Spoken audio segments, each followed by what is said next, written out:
As we were about to pass the Walmart, there was a big bush on the sidewalk in front of the Walmart, and as we were walking, we saw two dark figures emerge from behind the bush and look in our direction. Tyler had a lot of enemies, so he was paranoid that it was someone coming after him. I told him not to worry, as it could have been anyone, and was probably just some random homeless people, as this area was full of random transients. He suggested, though, that we cut through the back alley behind the Walmart because he was fully convinced that it was someone who wanted to jump him. I'll admit, too, that I was a bit nervous myself, as I wasn't sure what kind of enemies that he had or what they wanted, and I was afraid that they would do something to me since I was with Tyler, which in hindsight was probably a bit selfish, but hey, I was a kid. So we decided to just continue down the sidewalk that we were on and take our chances, agreeing to just book it if they tried anything. The closer we got to the sidewalk, the more sketchy the whole situation got, though, because these people just kept peeking around the bushes at us. Once we got to the bush, I was surprised to see Dre, and also a well-known thug named D, come out from behind the bush. Dre looked really pissed, and D had a weird grin on his face that made me know that they were up to no good. I also noticed that D was holding his cell phone at a kind of weird angle, like he was recording or something, and that made me really nervous. Dre and D just walked up to us on the sidewalk, with D still awkwardly smirking at us, and Dre asked us where we were coming from. I didn't say anything, as I didn't want to be involved in the beef Dre and Tyler had with each other. Tyler began to try and explain to Dre that we were coming back from the Dairy Queen and that we ran into Dre's girlfriend, Carly, and that Carly was upset over their breakup. Dre didn't believe him and accused him of trying to hit on her. He said that they never broke up and accused Tyler of lying. Tyler attempted to get me involved by looking at me as if he expected me to confirm that Carly in fact said that they broke up.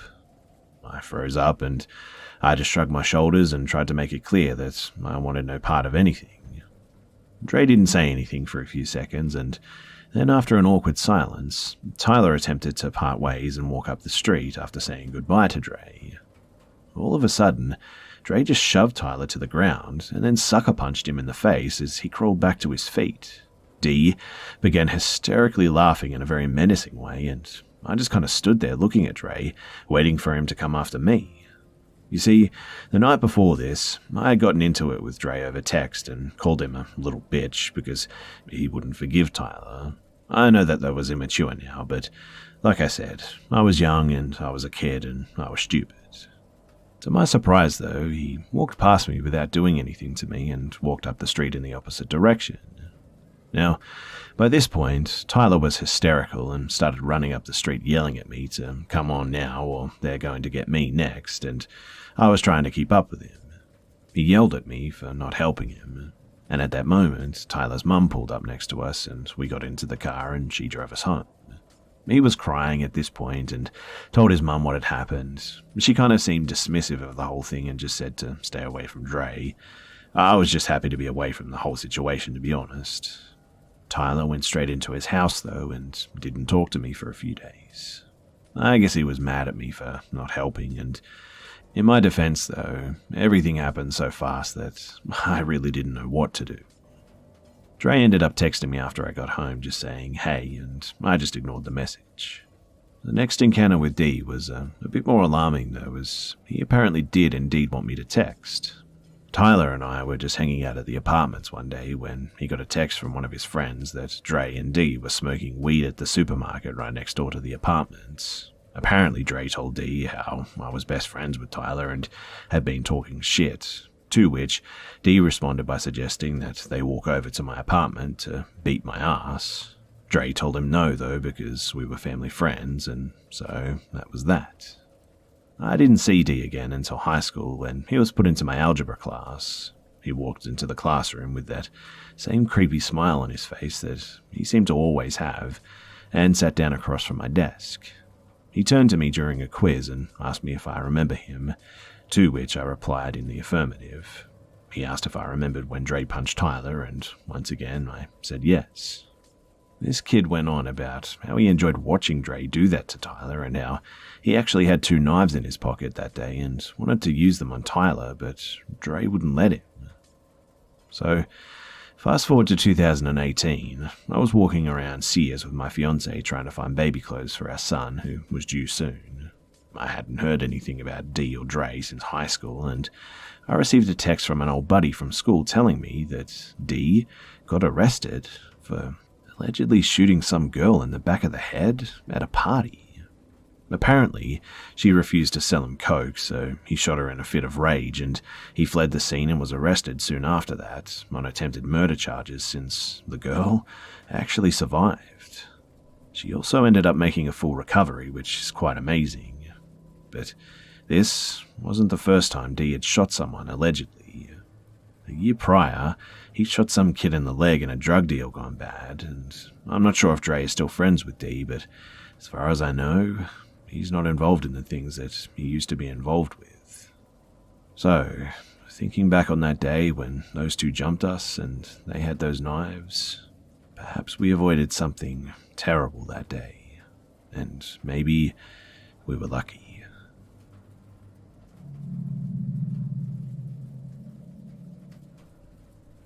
So, this is going to be a really long story because it took place over the span of about a year, and I'm going to tell you as much detail as I can.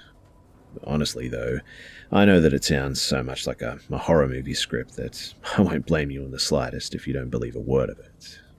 I've never shared this on the internet before, but all of my friends know about this series of events. I'll also try and keep this as coherent as possible and give some backstory. So, here goes nothing. I'm 30 now, and when I was in my teens and early 20s, I was really into weird stuff. There's a few local shops that sell unusual oddities and antiques, like art made from dead animals and skulls and pickled specimens, things like that. I started pickling my own specimens around age 20, when I figured out that it wasn't that hard. I did have some articulated skeletons, but stuff that I was really interested in was the supposedly cursed stuff.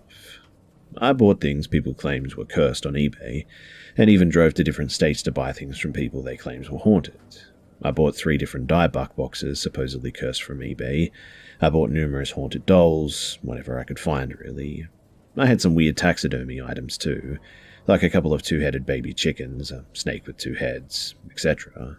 I had a few things that I wasn't supposed to have either, but I won't go into those ones. Long story short though, nothing weird ever happened. Not a thing. I never had one unusual, creepy experience with any of this stuff. I should also start this off by saying that I've never really believed in the paranormal or supernatural. Like, I wouldn't say that I'm a skeptic or anything, because I think to use that term you have to go into something deciding that it isn't real and operate from that perspective. I'm fine with saying that I have no idea what this is and I can't explain it. I also won't say that I don't believe in ghosts because I don't really know what a ghost is supposed to be. I've always been into aliens and was really obsessed with them when I was younger too, but still never fully believed in them.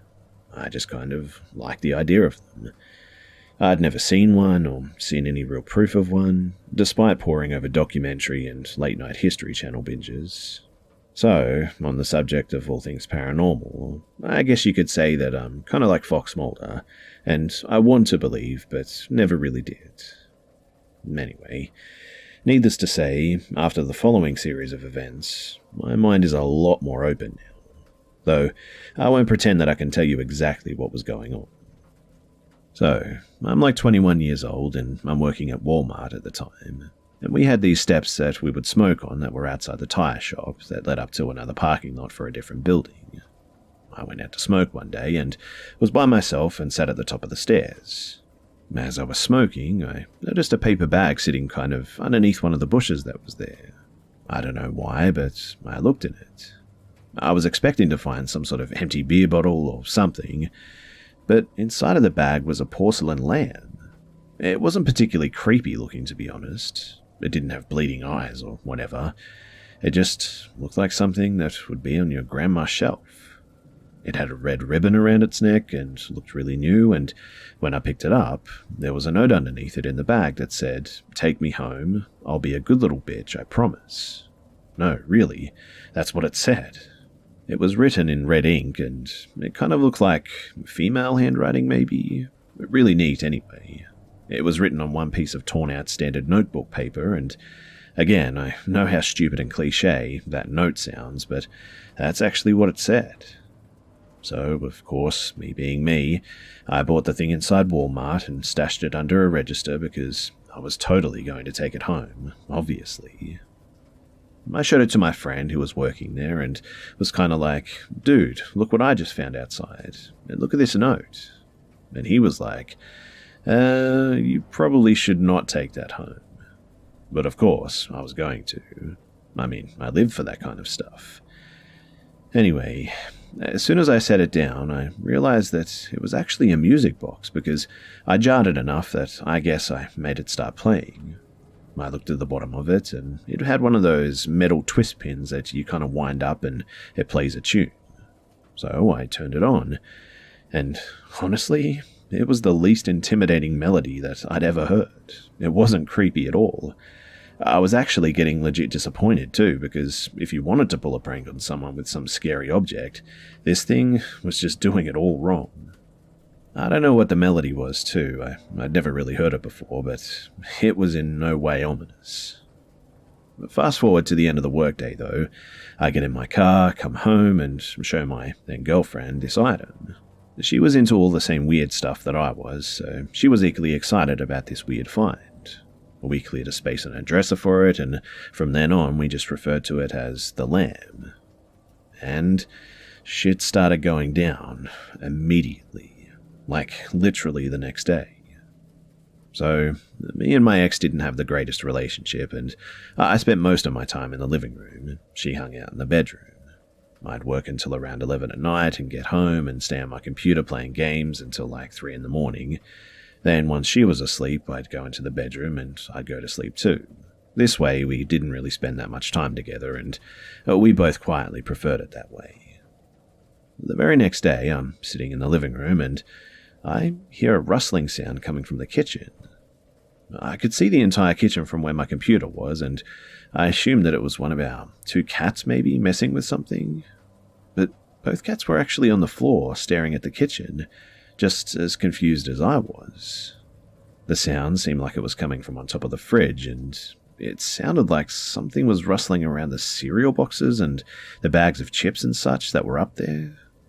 I assumed at first that it was a mouse because we'd found a mouse in the house before, the first specimen I ever pickled myself actually, and went over to the kitchen to check for this mouse. I turned on the light, and as I walked into the kitchen, I heard what could only be described as the Grudge noise. I've only ever seen The Grudge once because it was one of the only films that ever actually really scared me. I'm not easily frightened and generally don't care much for horror movies, but something about that long frog croak sound of The Grudge really freaked me out when I was younger. The only similar thing that's ever really scared me, recently anyway, was the screaming bear in Annihilation. But anyway, I started walking toward the fridge and I'm totally hearing this Grudge noise. This is only impactful too because this is literally one of the only things I've ever really been afraid of, and it was coming directly from the top of the fridge where the rustling sound had been. I froze dead in place, and so did my cats. They didn't want to go anywhere near that thing either. I had no idea what to do. I was literally on the verge of passing out. So I tried to articulate this in my head, and I decided that the fridge must be broken, and that a fan or something in it must be making a grinding noise. I crammed that thought into my head, and I sat back down in my chair and put on my headphones. I did leave the light on though, I'll admit. Normally I would just sit in total darkness. In my head though, I was really trying to convince myself that the fridge was making that noise, but I was finding it harder and harder to do so. But I also was in panic mode, and I was like, what do movies and ghost shows and shit say? Don't acknowledge it exists, right? So I became the dad in the horror movie film, and I just said, the fridge is broken, and went back to playing WoW while on the verge of jumping out of my own skin and using my headphones to drown out the noise. In fact, I actually sat there for way longer than I normally played WoW because I was genuinely terrified to either move or take my headphones off. I had this horrible thought in my head that as soon as I removed my headphones, I would hear the noise like right next to my ear and turn and would see some old woman with an empty face or some shit right next to me. And to be honest, I have no idea how long the noise went on for or when it stopped. I just literally sat there until sunrise. I never went to sleep, and I just used an Elvis playlist and chatting to my guildmates in WoW to distract me as best as I could. But I literally just sat there frozen in terror the entire night until the sun came up and my girlfriend woke up. She came into the living room at about 8 a.m. and was pissed off at me because I never went to bed. She complained that I played games too much, even though we both knew that she didn't want me around any more than I wanted to be around her. But our relationship issues aside, she was badgering me about being on the computer all night, and I just said I don't want to talk about it. And she kind of let it go. She softened up quite a bit though, looked a little bit confused, but I think that she could tell that I was freaked out. Then she proceeded to freak me the hell out even further. She showed me her arm and said that the cat scratched the hell out of me last night.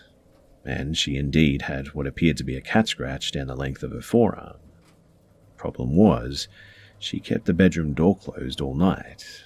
And like I said, both of the cats were in the living room with me. I hadn't moved from that chair all night. In other words, no one let the cat in the bedroom. They were in the living room with me the entire night. In fact, when sunrise finally came, they were still almost in the exact same spot, staring at the kitchen that they had been when I went back to playing WoW. I didn't say anything about it though. I just said, "Oh dang," and felt like I was about to be sick. But since I hadn't slept, I called into work that day, even though in reality I just really wanted to leave.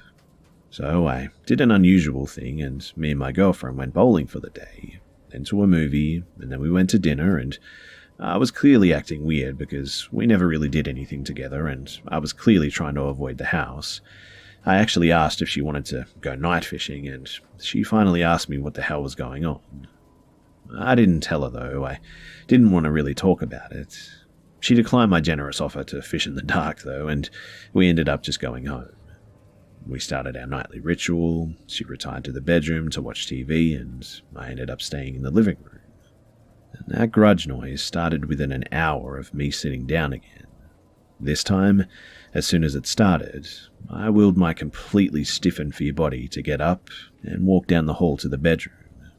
I left my computer running and WoW open and said I felt like watching TV. My girlfriend again remarked that I was acting weird, and I again declined to talk about it. I couldn't hear the grudge noise from the bedroom, which I was thankful for. I took some Benadryl and went to sleep when she did, which was hours before I normally went to sleep. The next day I went to work, and at around 9 p.m, she called me. I was the manager of the toys department and had a bit of a leeway in using my phone since no one really supervised me. So I answered, and she was on the phone freaking out. She was screaming into the phone, and I could hear knocking in the background and couldn't really make out what she was saying. Finally, I made out a sentence, and she was saying, "There's banging, someone's trying to get in through the walls."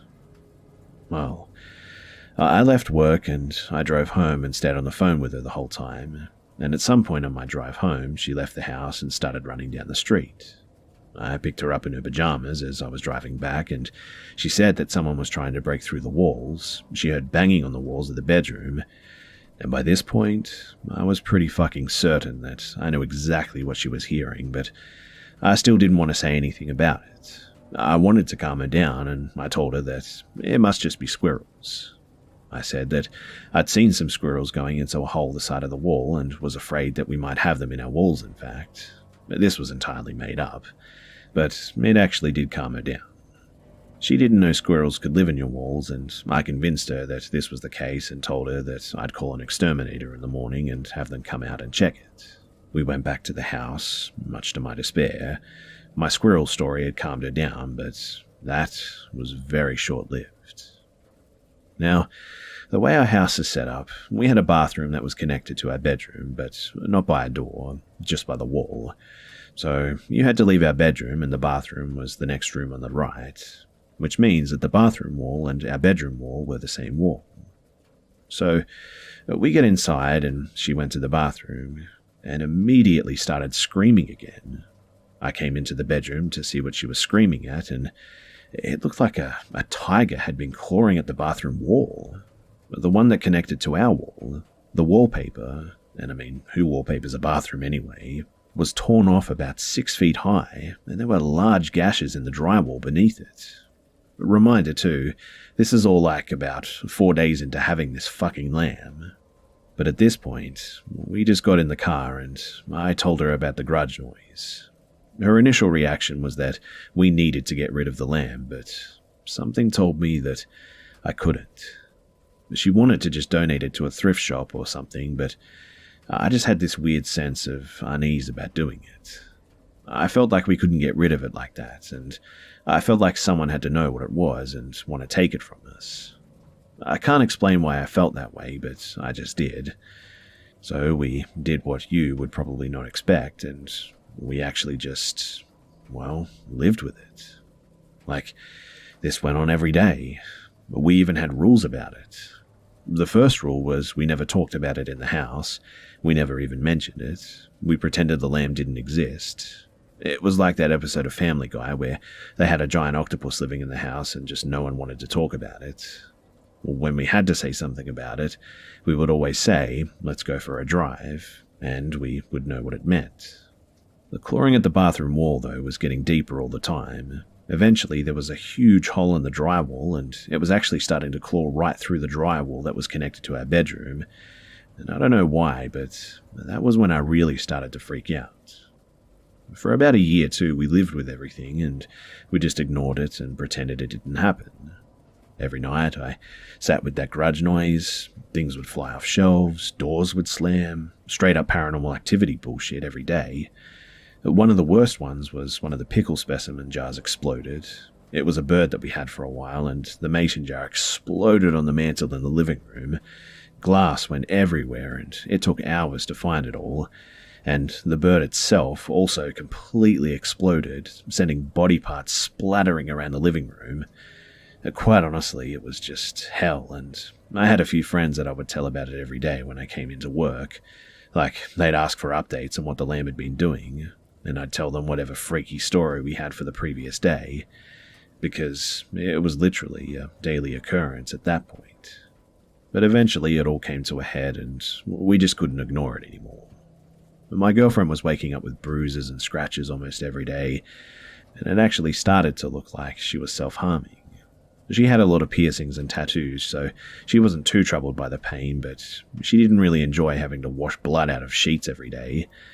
And when it got too much was when I was sitting in the bathroom browsing on my phone, and I heard a female voice say, "Hey, come here." So I finished my business and walked into the bedroom and said, "Did you call me?" And she replied with, "I was really hoping that was you." This was about 6 months in, and this is when it started talking, like literally speaking. And it had a little girl's voice. I know, again, that's a bit cliche and stupid sounding, but it would occasionally speak and we could hear it. We obviously never responded to it. Everything that we read on the subject told us to never ever respond. We'd hear it at our door at night, saying things like, "Hey, can I come in please? Please let me in." Now, I know you've probably tuned this out and chalked this up to some kind of excessively long, poorly written creepypasta, but I can promise you that it isn't. Her whole family knew about it as well, and all my friends did too. Everyone knew about this thing, and when we had friends come over, they'd ask us about certain stuff the lamb had destroyed, like, "What's up with your bathroom wall?" and we'd just respond by shaking our heads in the end, and they got the message. Eventually no one came to our place anymore. Everyone said that it freaked them out to be there, and they were terrified just to walk in. Even her parents stopped coming over. Her mother wouldn't even drive down our street. But still, though, we ignored it. As best as we could, anyway. Until one night, when I'm sitting on my computer, and a voice right behind me says, "Hey." I thought it was my girlfriend, so without turning around, I said, "Yeah, what's up?" And the voice responded, "Nothing." Then I realized that it wasn't her voice. And I spun around, and nothing was there. But I knew then that I just broke the cardinal rule, and I had fucking talked to it. I just about shat a brick, grabbed my girlfriend and told her what I did while we drove around in the car. She proceeded to call me an idiot for an hour and asked what we were going to do now. And so I finally decided that it was time to Google local paranormal investigators. I contacted a local paranormal investigation agency and sent them an email with a more condensed version of everything that I just told you guys. They responded in a few hours and asked me to send them a picture of the lamb. That was the first time since the day that we set it down that I'd ever really touched it. Also, I should note that it just didn't collect dust for some reason. But I put it in the middle of the kitchen table, grabbed my camera and took some pictures of it. I sent the pictures away in an email and then nothing. Until this point, these people had been responding to me in a matter of hours, and now suddenly a whole day had gone by. Then 2 days, and in those 2 days, everything had escalated tenfold. What I mean is that the house was never quiet now. The garage noise could be heard outside of the home, and it just never stopped. Half the electronics didn't work, the TV barely worked, it would flicker on and off all the time, the power would go on and off, the taps would start running and then close, and the garbage disposal would turn on, the doors were slamming and opening non-stop. It was completely out of control, and we just couldn't even stay in the house anymore. Mind you, I wasn't rich. I'm living on a Walmart salary here, but we did get a hotel room. And I brought a laptop and I emailed the paranormal investigators again. And they replied to me this time and told me that the lady who answers the emails, who was also like their medium or whatever, and that when I sent her the pictures, she locked herself in her house and has refused to come out for the past 2 days. They told me that they were very sorry, but whatever I had was out of their league. So, great, right? My house is possessed, and now it's gone apeshit because I talked to it, and the paranormal investigators don't even want to fuck with it. I actually contemplated calling a priest or something, but I'm not religious, and I didn't know if I would have to have faith in the Lord or something, or whatever for it to work. So I contacted another paranormal investigation company in the area and sent them the same pics and basically begged them for help.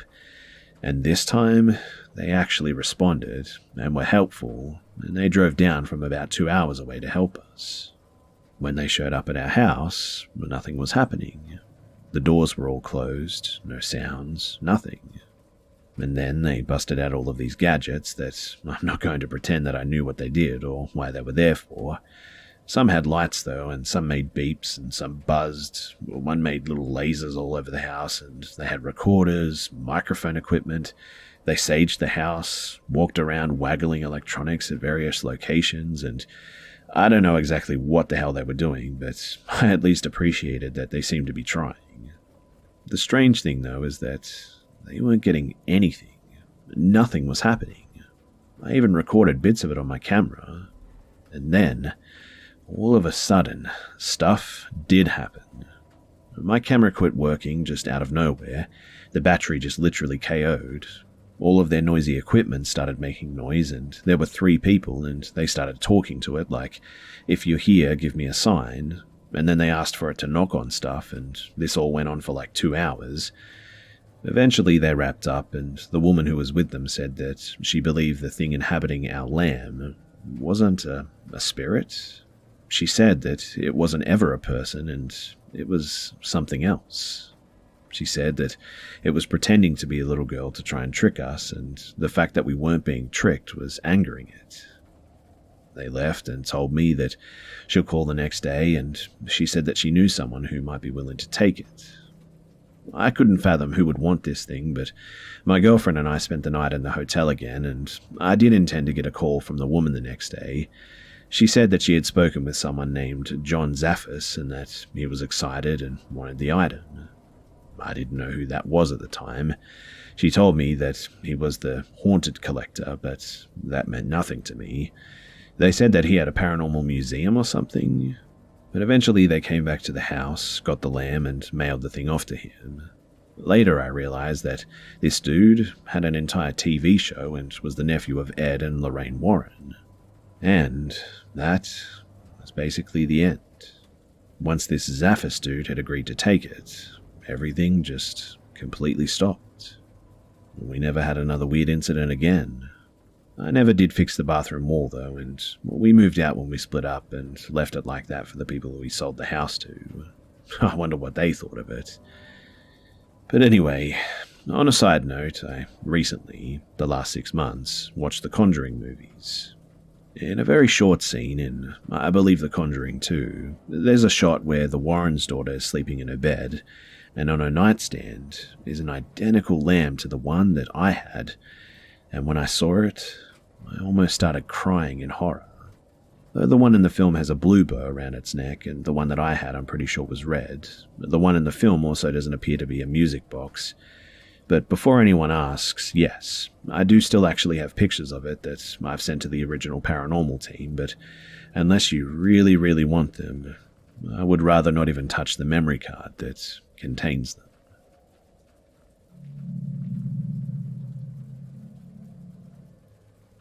A stint of warm weather came through our area a few weeks ago, so my family and I decided to hike our local Appalachian Trail.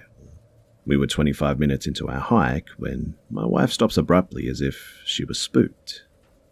With my daughter sitting in her hiking seat attached to my backpack, I slowly shift us in the direction of my wife.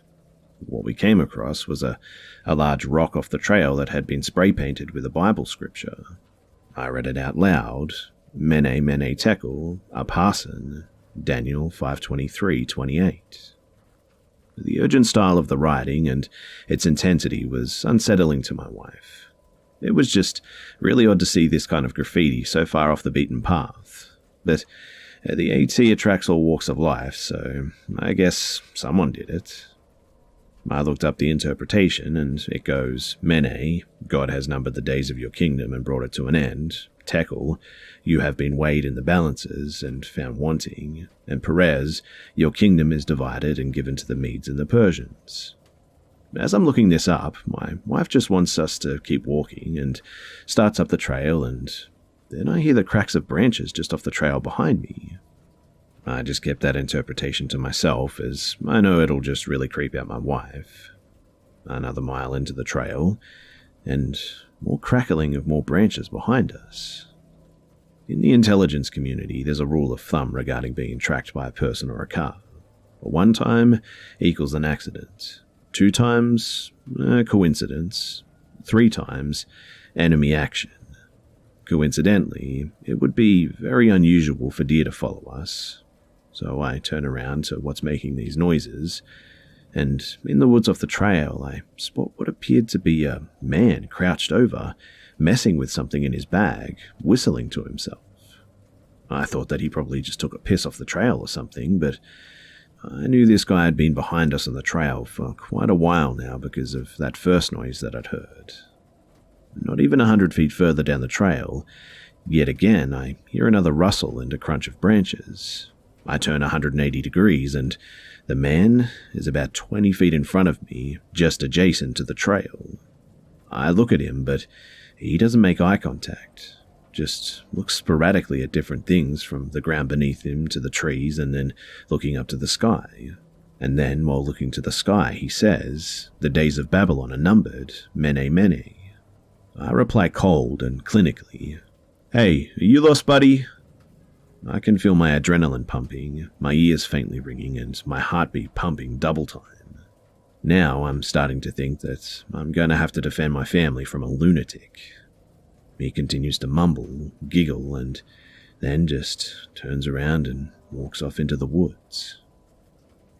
I don't know what his intentions were, but I have a feeling that he knew that we weren't soft targets.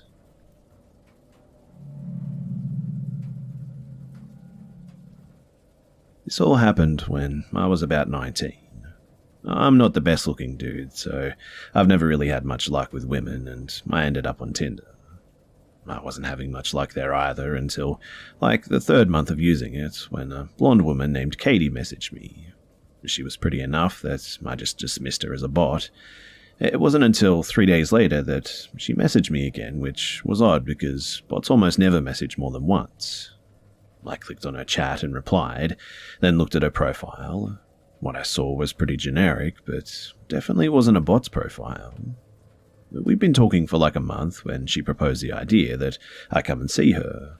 I was pretty reluctant, I'll admit, as she lived nearly 8 hours from me by car, but I had to admit that I really did like her quite a bit, and I'd been thinking about asking her if I could come and see her for a while now. After a bit more badgering from her, I finally said that I would take the drive to go and see her.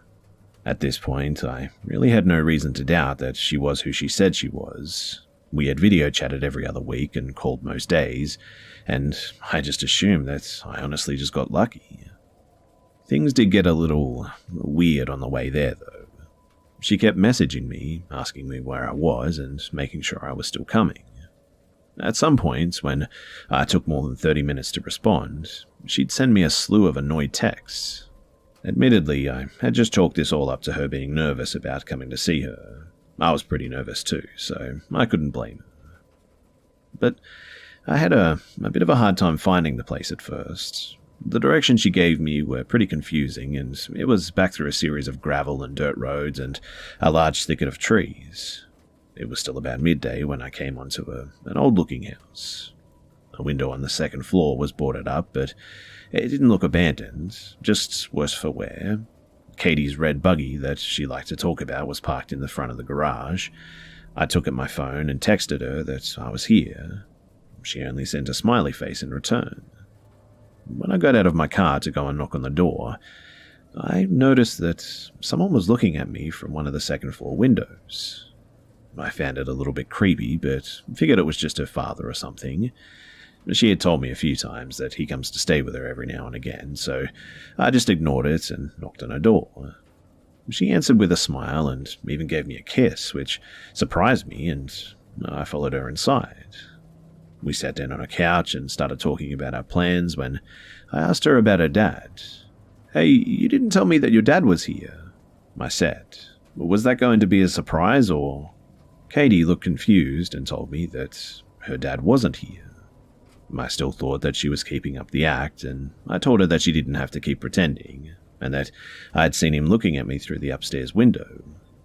And Katie went pale and said that we had to get out of there right now. We both ran out to our cars, and when I questioned Katie, she informed me that her dad wasn't there and that she had been home alone until I showed up. I called the police, and while I was on the phone giving the address, Katie gasped and pointed to the window where I had seen the guy last, because he was looking at us from out the window again. I got a better look this time, and he seemed older and frail, almost like he hadn't eaten anything in a while. He left the window after he saw that we saw him. The police took about half an hour to show up, and the whole time Katie was crying and mumbling about how she was an idiot for not keeping her doors locked. When the police finally did show up, one started asking me and Katie questions, and the other two searched the house. They came back out a little later and told me and Katie that while they didn't find anyone, they did find that the back door was hanging open, which means that whoever it was ran out into the woods, but the cops were sure that the house was empty. After the cops left, Katie asked me to stay the night because she was too scared to be in her house alone right now, and I gladly did, and we slept downstairs on the couch as Katie's bed was the room next to the one the man had been in. Katie had also brought out the shotgun that her father had given her, but she never used. I told her that it was fine, the man was gone, but she insisted, saying that she'd feel safer if we had it out. And boy, am I glad that she did. Later that night, I was still wide awake watching TV. Katie had somehow managed to fall asleep, but from the kitchen I heard the sound of a doorknob being turned. And at this point, I wasn't even scared anymore. I was just really pissed. I flipped on the light in the kitchen and pointed the gun at the kitchen door, and there he was. The guy that had been in the house before was standing on the other side of the glass door. He looked shocked, and I'm glad that we had locked the door. But eventually the man unfroze and yet again ran into the woods. I woke up Katie and told her what had happened, and we called the police yet again. When they arrived, they did a sweep of the woods and found no one yet again. They told Katie and me that it'd probably be a good idea to stay somewhere else for the night. Me and Katie said our goodbyes, and she was going to stay at a friend's house, and I was going to go home. I left a little after Katie did, and I was on the phone with my brother telling him about what had happened. My headlights were on, and as I was talking, something caught my eye. It was that man, standing at the corner of the house just watching me. Well, I gunned it out of there, and I didn't even bother calling the police again, but I did text Katie, and she said that she was going to call them again. Somehow, though, I really don't think that Katie is ever even going to want to go back to that house alone again.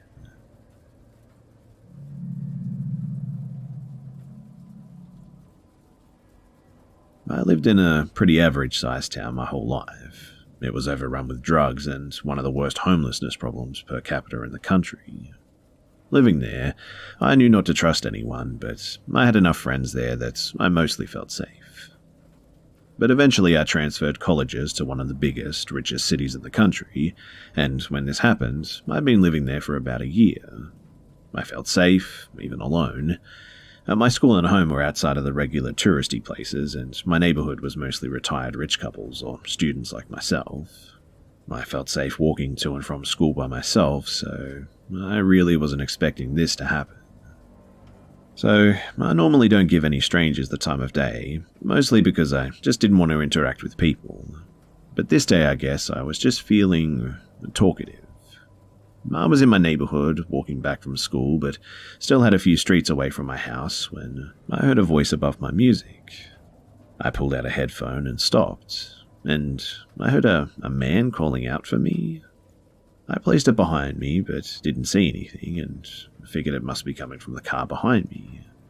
I don't know what was going through my head this day, and why I didn't just keep heading home, but I walked towards the car, and it was a tan SUV, not screaming danger, but I took a mental note of the first three of his license plate, and when I got to the passenger side window, it was already rolled down, and there was a man sitting in the driver's seat. He was in my general age range, had on nice clothes, a button-up tie, and he was immediately attractive. Not out of place, and not immediately untrustworthy either, but in the end I just thought that he needed directions. He asked if I went to my college, and I said yes. He told me that he sees me by the science building every day and thought that I was pretty. This is where my alarm bell started to ring a bit, because my major was nowhere close to science, and I was only ever on campus twice a week, if that. He asked my name, and I gave him a fake one, but told him that he must have mistaken me for somebody else because I was never by science. He got extremely nervous, and I started to pull away. The alarms in my head were screaming at this point. He told me to wait, though, and asked if I could take him out for a drink right now, even though it was like barely noon. I turned him down, citing the fact that I had a boyfriend. He said, "What, you can't have friends?" in a sort of condescending but forced casual way. Scared now, too, I apologized and said that my boyfriend was waiting for me. It was a lie, but I felt like he needed to know that someone was going to miss me. Now, I've never had such a strong fight-or-flight instinct hit me before, and I pulled away, walked away as fast as I could. I guess in the heat of the moment, I failed to check if he was following me. But the next time I head to class, I was walking up my street and stopped dead when I recognized the same car again. I feigned realizing that I forgot something, and I walked back into my house, frantically texting my boyfriend. And after that, I just stopped walking to class for a month. A few days after this, I was getting ready to leave for work, and I was working the open shift, so I was leaving my house at like 4 a.m., and even before this, I was very careful about being aware of my surroundings, especially before and after getting into my car. But as I was pulling out, I noticed his car 2 houses down from mine, closer than last time. I texted my boyfriend and let him know, and we agreed that I wasn't going to be leaving the house alone until we figured out what was going on. I work in an industry that casually attracts cops, and the morning shift especially invited at least 5 of them at any time to be hanging out in our lobby. So I had cultivated a fairly strong and friendly relationship with a few of them. The morning that I had left and noticed him, I sat down with the cops that had gathered for the morning and explained my situation. And they said that while something definitely wasn't right, they couldn't really do anything for me because, well, no threat was made. Not long after my conversation with my cop friends, one of them was responding to a call about a suspicious vehicle, completely by accident, recognized the car as my description of his car, and remembered my story.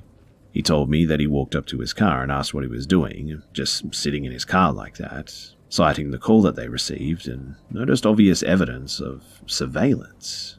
A camera, a few notebooks, food wrappers, water bottles. They ran his info, and it actually turned out that he had a warrant for assault with a deadly weapon and harassment. I was called in shortly after to identify him and also to make a statement. After he was arrested, I was told that it was obvious that he'd been stalking me for weeks. He'd even documented when my boyfriend came and left and admitted to wanting to kidnap me at some point, having all the equipment to do so in his car, saying that he was just waiting for the right moment, but my boyfriend was just always in the way. I thank those cops every day for saving me from what definitely could have been the worst experience of my life, and my observant neighbors for calling his car in. I guess the moral of the story is trust your gut and always be aware of your surroundings.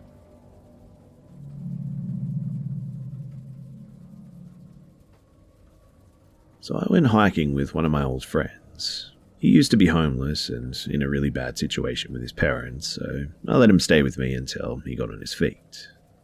Now, one evening, before he actually started staying, he went to get his stuff from the woods that he was posted up that night. It's probably like 11 p.m. or midnight when we met up. I had work and I got off late. We go to the woods to pick up his stuff, and we kind of got lost in the dark. It was abnormally dark that night, considering the full moon was fixing to come around for its phase. Neither of us had flashlights, and my phone had died, so I couldn't use that. It was bad planning, I'll admit. But we stumbled across a bunch of decently large mounds of dirt in this offshoot of the woods. Each mound had a small tree growing from the middle and a crude blank sign at the tops. At this point, it was eerily quiet, considering that on our way over, the woods were insanely loud with cicadas and whatnot. When we hear a branch snap nearby while trying to look at these mounds, and decide to get back to finding his stuff. We eventually found his campsite, and we hurried out. Outside the woods now, we're walking down a one-way street leading to the main road. A large moving truck comes our way and slowly passes us by. We pay it no mind and just nod and keep going. The truck turns around and pulls around into a sort of little offshoot on our right, stopping parallel to us with the engine on. The driver gets out and just kind of watches us. We weren't being conspicuous or anything by looking back, just glances over the shoulder here and there. Nothing that you could make out in the darkness from the distance that he was anyhow. We're almost at the top of the street and to my car when he goes to the back of his truck and I guess opens the back door.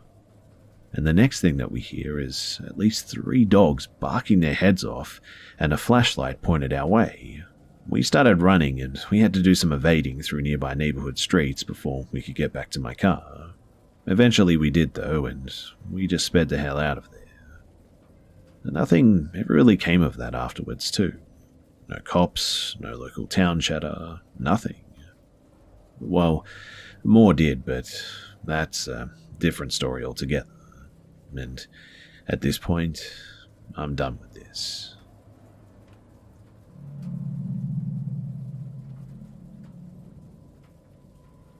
So, even though I consider myself a very rational, sort of sciencey person who doesn't believe in the paranormal, some experiences with my daughter have led me to at least be more open about this. And also, it's still something that I'm super fascinated with, even if I struggle to believe it. I also never really talked about the experiences that I'm about to tell you about, since I'm surrounded by people just like me who just kind of brush this stuff off. Anyway, it all started in my last apartment when my daughter was like 4. I'm a single mum, and it's just been the two of us after I separated from her father for some time. So the first thing happened when we were both playing in her room, and she seemed very focused on our Playmobil game when this conversation happened. She says to me, "Mum, he wants to say hi." And I'm like, "What? Who? The Playmobil figurine?" And she says, "No, Mum, the monster. He's sitting right next to you. Can't you see it?" I, obviously slightly uncomfortable, say, "No, baby, I can't see him. You sure that he's there?"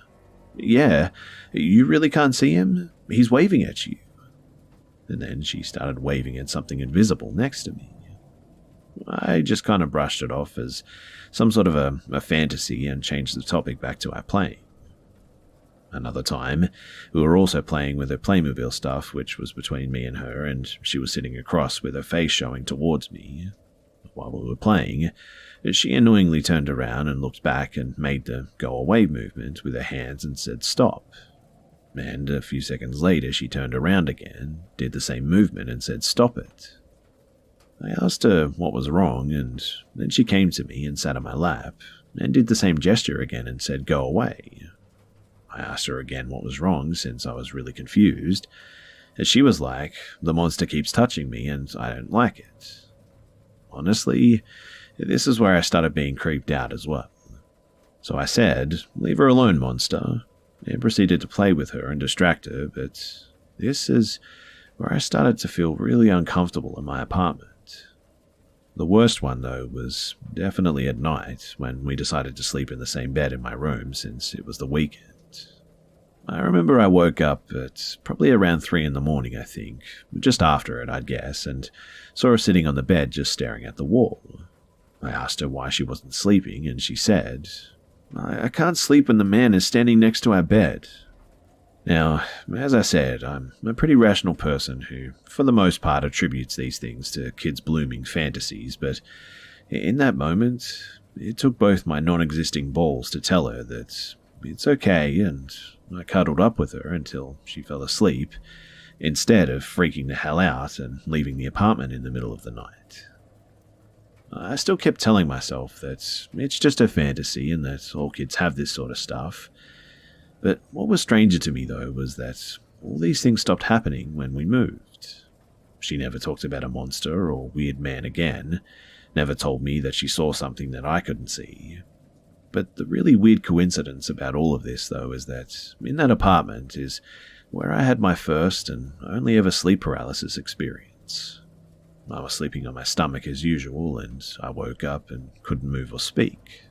And suddenly I noticed something stroking my hand and whispering my name into my ear. It was super terrifying in that moment, but I know what sleep paralysis is and why it happens, and that it can cause all kinds of hallucinations, so for me it was 100% this. It never happened again, thankfully, too, but I'm also glad that I'm out of that apartment since all the weird stuff happened there only.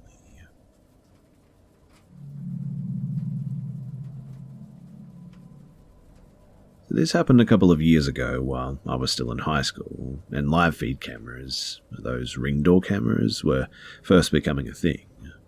It must have been about 2014 or 2015 or somewhere around there anyway. So I used to go running in the woods right by my house in upstate Washington. The trail began very steep, almost like a hike, and then became more flat and steady, and that was where I would always begin my runs. I would run every day, roughly around the same time in the morning, around dawn, and also afternoon, before and after school.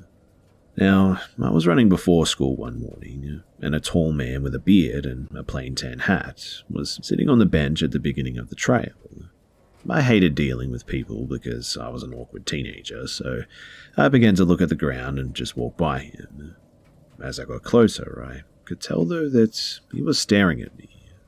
I walked past him and I was going to go up the trail. I slightly turned around and saw that he had stood up and was walking the trail behind me. Keep in mind, the sun is barely coming up, so it's mostly still dark. And then I ran. This was not my normal jog too, because I was sprinting at this stage. Nobody was ever on this trail in the morning, and I'd never seen him before, and for some reason it just creeped me out. I knew that I could go through the forest basically to my backyard, so I wasn't that worried, but I was afraid that he was going to attack me or something. As I got further down the trail, I must have lost him, so I slowed down because, frankly, I was out of breath. But then I heard a man's voice say loudly as if he was screaming, "Well, aren't you going to introduce yourself?" And that was when I lost it. I called my mum and told her that I thought someone was following me on the trail. I told her a brief version of what had happened, and she told me that she could meet me with her car at the head of the trail, just in case the man was following me. She didn't want him to know where we lived. I went down a trail that shortcuts to the head of the trail and was looking out for the man the whole time. I got to my mum's car and started sobbing and crying. I don't really remember why I started sobbing. I just remember being so scared that I was going to be kidnapped. The rest of the day went normally too, and I went to school and went to all my classes, and for the most part just forgot about what had happened. The rest of the week too was pretty normal. Until Friday night, on my way home from school, I stopped at the grocery store, and on the way out, I swore that I saw the same man. I thought that I was imagining it, to be honest, so I just kind of walked to my car and we drove home. I didn't want to do much on the weekends, and so I just stayed home and chilled with my family, smoked with friends, and that was about it. I was up late with my friend Josh, just watching bad movie after bad movie, and then we started to hear a knocking on the window at around 3 in the morning. At the time, I had some annoying middle school kids in the neighborhood who were always pulling pranks, so although it was creepy, being the macho kids that we just ignored it and were trying to play it off like we were ignoring the annoying middle schoolers. The knocking then transferred from the back room where we were onto the windows by the front door, though. In the morning, I told my parents, and my dad checked the Ring camera, and as you can probably guess by now, it was the same man. There were a multitude of clips of him. First, a couple of him walking past the camera as if he was walking back and forth in front of the house to see if he could see inside. Then a couple of clips of him kind of stepping back and looking up as if he was trying to look into the upstairs windows from afar. These clips ended around 1:45 in the morning, I think. Then at around 3 or 3:05, he showed up again and was tapping the windows, and we could see him clear as day in the camera. At one point, he stood back and realized the camera was there and just stared into it. He did this a few times and then got really close to the camera and whispered what sounded like, "How was your run?" He smiled and then he just walked away. My dad called the police and had them come out to the house. We showed them the camera footage, but since we did not have cameras in our house or in the back, we couldn't prove that he was actually trespassing, and there's nothing illegal about talking to somebody's doorbell.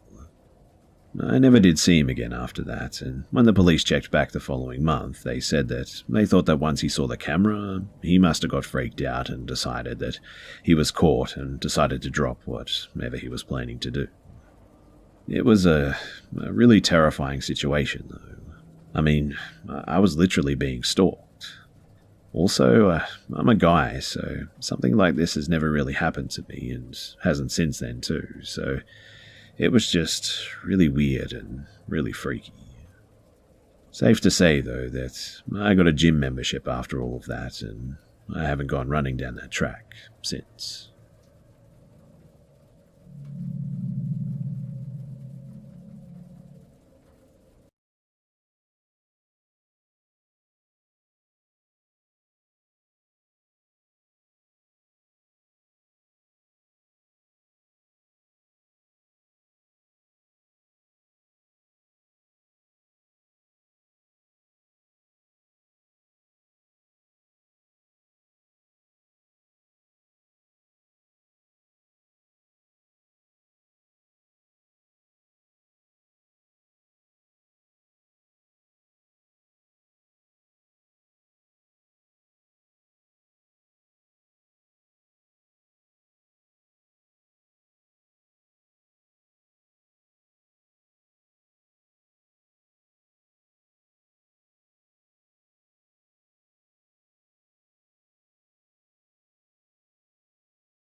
the region's oldest colleges, over 200 years old, and it was known to be very haunted. We started dating our freshman year, and we pretty much started living together right away. I was a commuter, so I would stay over in his dorm often. And in our junior year, my husband, boyfriend at the time, Jay, landed a sweet living situation where he was able to have a bedroom to himself in a larger suite with only 2 guy suite mates. This was the ideal situation for us because it meant that I could basically live with him during the school year since he didn't have a person sharing a bedroom with him. This living situation was obviously incredibly beneficial for me, and I loved it. Aside from having to share a twin XL bed with a 6'2", 250-pound linebacker, it was pretty awesome. But it didn't take me long at all to realize just how haunted the building was. I have a ton of stories about my experiences in the building and on the campus in general, but explaining them all in one video would be way too long. I'll discuss a few of the big ones though, so that there's a bit of context. So, Jay was an RA and had to do a lot of work to prepare the suites for all the other students who would be moving in soon. And because of this, he was actually able to move in about a week before anybody else. On the day that we were moving Jay's things into the building, I had multiple sightings of a tall black shadowy figure. I would always catch it in the corner of my eye, and it would just quickly duck out of sight every time that I did a double take or tried to look at it more closely. I saw this figure probably 4 or 5 times in the move in the day and didn't think much of it until I remembered that the building was basically empty, except for Jay and me. Other experiences too included hearing voices, hearing scratching, banging, thumping at times when it couldn't be explained, a very creepy night alone on campus during a holiday break when a major storm hit and all the power went out, and more. We had a lot of creepy experiences, but my least favorite part of living in this building was honestly just the feeling that I got being there alone. If I was ever alone in any part of the room, I just immediately would feel a presence enter the space that I was in. It felt intense and loud and really scary. The best way that I can explain it is that it felt like someone was standing beside me and screaming in my face, but there was no sound. We lived with this weird presence the entire time that we were in this building, and we honestly were fine for months. But then something weird started happening.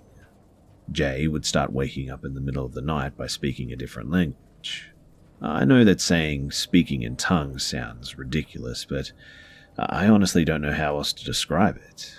I swear that he sounded like he was speaking a completely foreign language, but it was a language that I couldn't identify and had never heard before. He always sounded really intense and had an almost aggressive tone to his garbled words too, whatever he was saying. But anyway, he woke me up by talking in his sleep like this every night for a few months, in fact. It really creeped me out, but I never really said anything about it until one night. It scared me so terribly that I honestly had no other choice. So I woke up one night to find Jay was on top of me. Remember that we shared a twin XL bed, and he's a huge guy. I was on my back, and he was straddling me with his palms flat on the bed and either side of my head. His eyes were wide open, and he was bent down and kind of staring at my face. I immediately was spooked, but just sort of played it off by saying something like, "Hi babe, you good? Is everything okay?" There was no response, and Jay just continued to stare through me and didn't even move, didn't even blink. I kept this up for a minute or two, thinking that he was potentially just being silly or was groggy from sleep and couldn't form his words. We stayed like that for what felt like forever, but was really like 3 or 4 minutes maybe. He then got off me, climbed over to me to get out of bed, and stood still in the room for a few seconds. After that, he turned sharply to look at the desk and the chair in the bedroom. He pulled the chair out from the desk, turned it around 180 degrees so that it was facing him, walked around the chair 3 times in a circle, and then stood back to face the chair directly. He stood staring at the seat of the chair for about a minute, and then got back into bed with me, and then just immediately fell asleep. The entire time that this was happening, I was just kind of watching with my mouth wide open. I know that I tried to call to him, get his attention a few times to see what he was doing, but at a certain point, all I could do was just sort of watch in bewilderment. This was definitely the strangest thing that had ever happened to me. I told Jay all about what he did the next morning, and he was really upset because it scared me so badly. He is also not and has never been a sleepwalker or a sleep talker. Shortly after this event, though, I decided to cleanse the place with some help from a friend. We did, and things really quietened down after that. Jay continued to talk in his sleep every now and again for the rest of that school year, and even here and there for the next school year. We've been married and living in our own place since we graduated, almost 2 years now, and I haven't heard Jay sleep talk or seen him sleepwalk a single time since we left living on campus.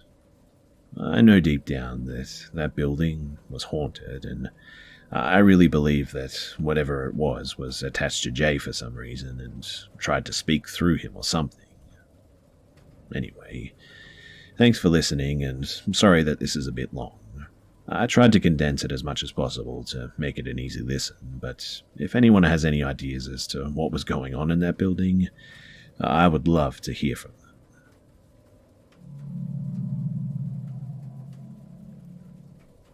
I want to start by saying that I'm a stay-at-home mum, a very stay-at-home loner mum with a family so far away that it doesn't feel right to have them worry.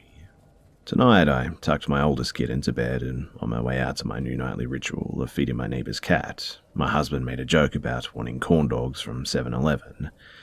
I don't get out much and don't mind, so I said that we needed milk anyways, and I just went on my way.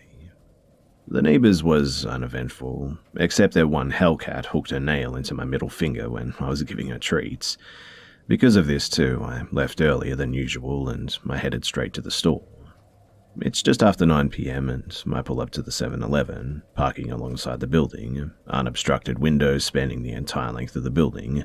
It's well lit. I immediately notice a gentleman in blue standing up on the sidewalk.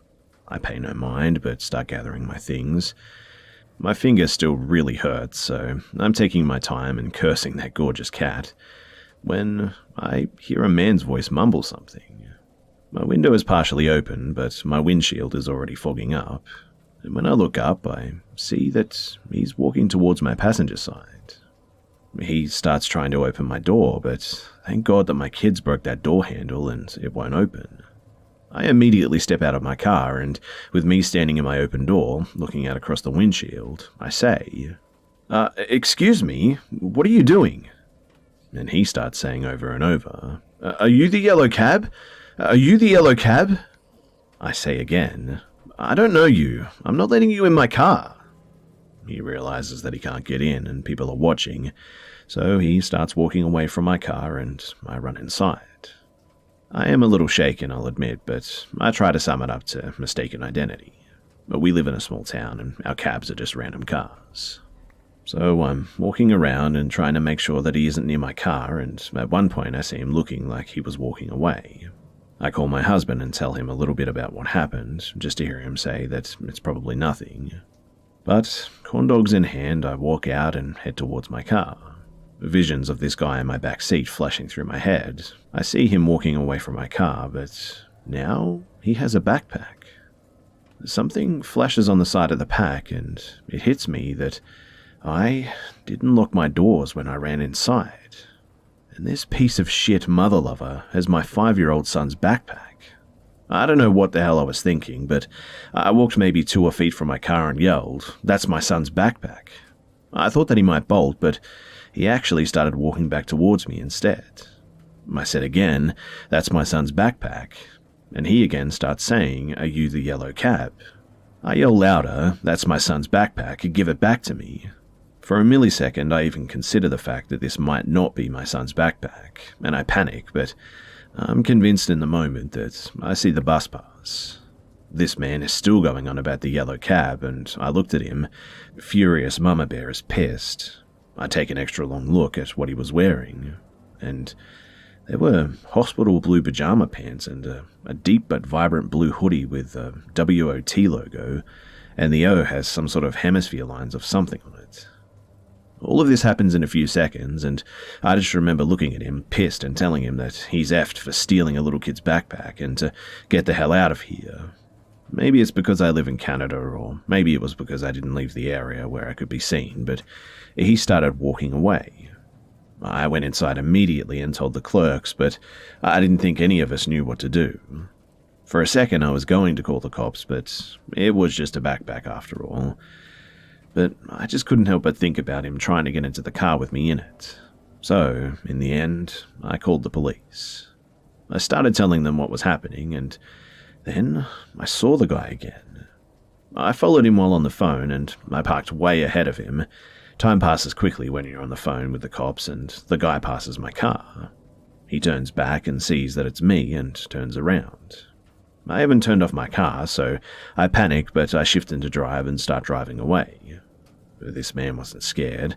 He was actually walking back to my car, and as I'm driving away, I tell the officer, "What the hell is he thinking? This is so dangerous. I gave you his description and his general location. I've got to go home." We finished the conversation on the way, and I gave them my info and the guys as well. I really can't tell you why I followed him as well. I mean, I follow a lot of true crime, and I guess that I just couldn't not report a man trying to get into my car, right? I told the police the same as well, and we got off the phone and I went inside. Now, my husband is good at pointing out people's hardships, and it's clear that this man had mental health issues, and I suspect some sort of addiction issue as well. He was rather thin with large scabs on his face. He kind of dumbed down how I felt about it, and I think that's why I wanted to share this. What happened, it actually scared me, and I don't know why I did what I did. Maybe it was silly, I don't know.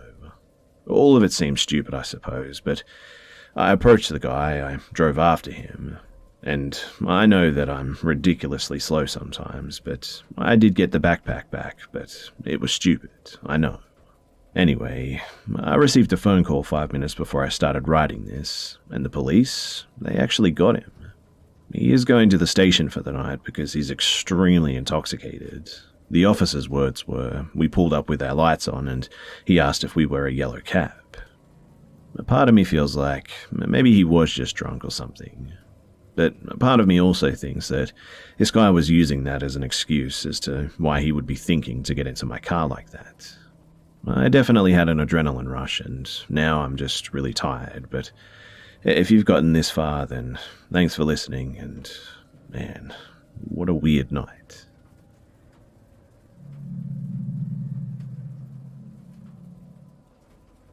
This all happened in 2007. I was 9 years old, and my friend, Hannah, was 8. Now, every summer, her parents would take us to a campsite about maybe 3 hours from home in northern Ontario, Canada. This campsite was in the Bourwash district. You can Google search the prison for more information. But anyways, camp consisted of a few cottages or trailers set up in a large park on the shore of a large lake.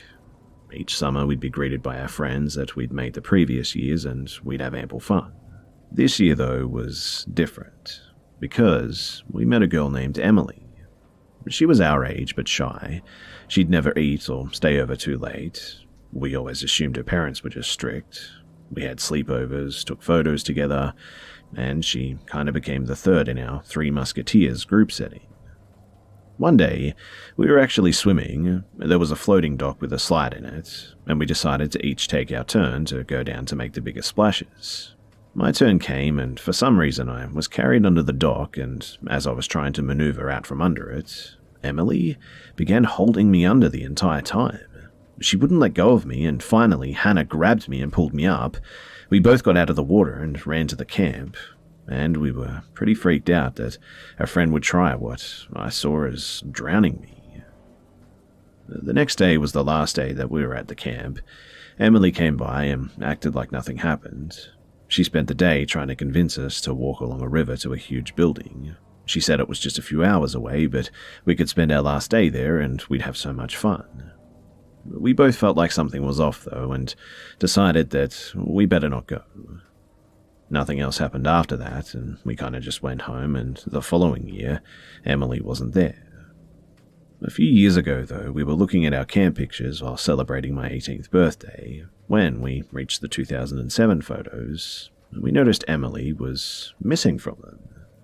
Curiously, we asked Hannah's mum, who told us she always assumed that Emily was our imaginary friend, that she had never actually seen Emily.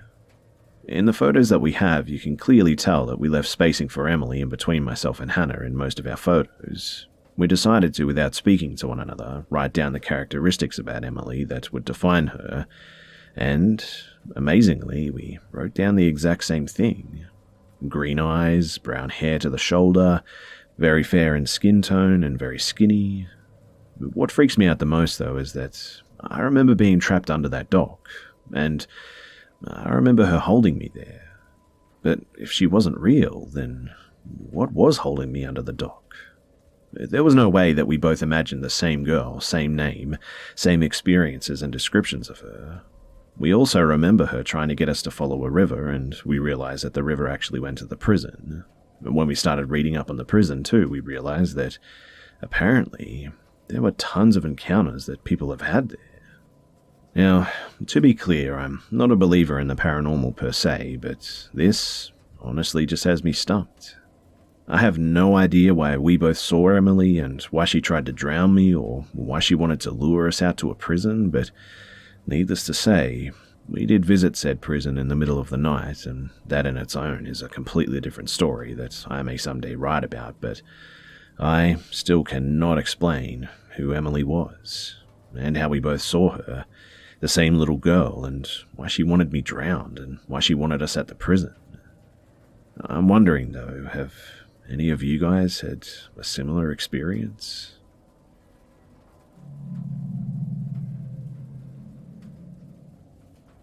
This was maybe 5 years ago now, and to this day, it gives me the creeps. So I was with my buddy on our way to a friend's house to catch a UFC fight. We had stopped at the store for a case of beer, and on the way to my friend's house, we missed the turn. Luckily, in that neighborhood, all of the streets are sort of connected, so instead of doing a U-turn, I just told my buddy, just catch the next turn and do a full circle so we can turn around like that. The streets are pretty narrow, so it's a residential area, and we're in a pickup truck with 24-inch rims. And well, he starts slowing down, and I'm looking at a scratch-off to see if I won, when my buddy goes, "Hey look, someone's husky is just sitting in the middle of the road." I look up and I'm like, "Nah man, that's way too big to be a husky." So I told him to switch to his high beams, and as soon as he did, whatever it was did not like it. So like I said, my friend's truck is sitting on big wheels, and this thing still looked huge. It was maybe less than 10 feet away from us. When the light hit it, it turned its head, and when I say that we saw a human face on this thing, I mean that we could make out eyes, nose, mouth, everything. Then it literally just spread these big-ass wings and took flight. No noise from the wings and nothing. We literally had to pull over to the side of the road to just kind of evaluate what the hell we just saw. We got to my friend's house and told them what we had just saw, but they didn't take us seriously. And we still don't know what the hell we saw that night.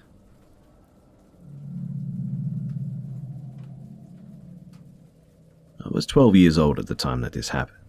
It was the summer of 1984, and I was out of school for the season, and this particular day, my mum had to go out. She told me that she would be back in about half an hour, and then she left. And after a few minutes, I realized that I needed to use the bathroom. I went to use the normal upstairs bathroom, but I realized at that moment that I had left my Archie comic in the downstairs bathroom. I deeply disliked the basement, and I seriously disliked the downstairs bathroom, but sometimes it was necessary to use it if someone else was in the other one. I decided that I would just run down to grab my comic and head back up the stairs to do my business. So I headed downstairs on the run, but by the time that I reached the bathroom, I realized that the need to go was so urgent that I had no time to make it back up the stairs. So I sat down in the bathroom after locking the door and made the best of it. Now, this bathroom was small, and when I mean small, I mean really tiny. When I sat on the toilet, for instance, the corner of the sink sat just above my left knee, and if I stretched my arm out in front of me, I could touch the other side of the room where the shower stall curtain was.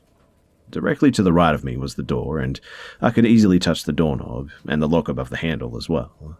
The lock consisted of nothing more than a hook and eye deal, and wouldn't stand up to anyone pulling on it hard, as it would simply come out of the wall. But it was enough that if someone tried the door, that it would give them reasonable resistance, and then they would realize that the bathroom was already in use. Simple enough and generally sufficient for what it was needed for, I suppose. But anyway, so when I went into the bathroom, even though nobody was home at the time, I shut the door and slipped the metal hook into the eye and thought nothing of it at the time. I quickly got lost in the world of Archie Andrews and the gang of characters that went to Riverdale High until I heard a noise above me.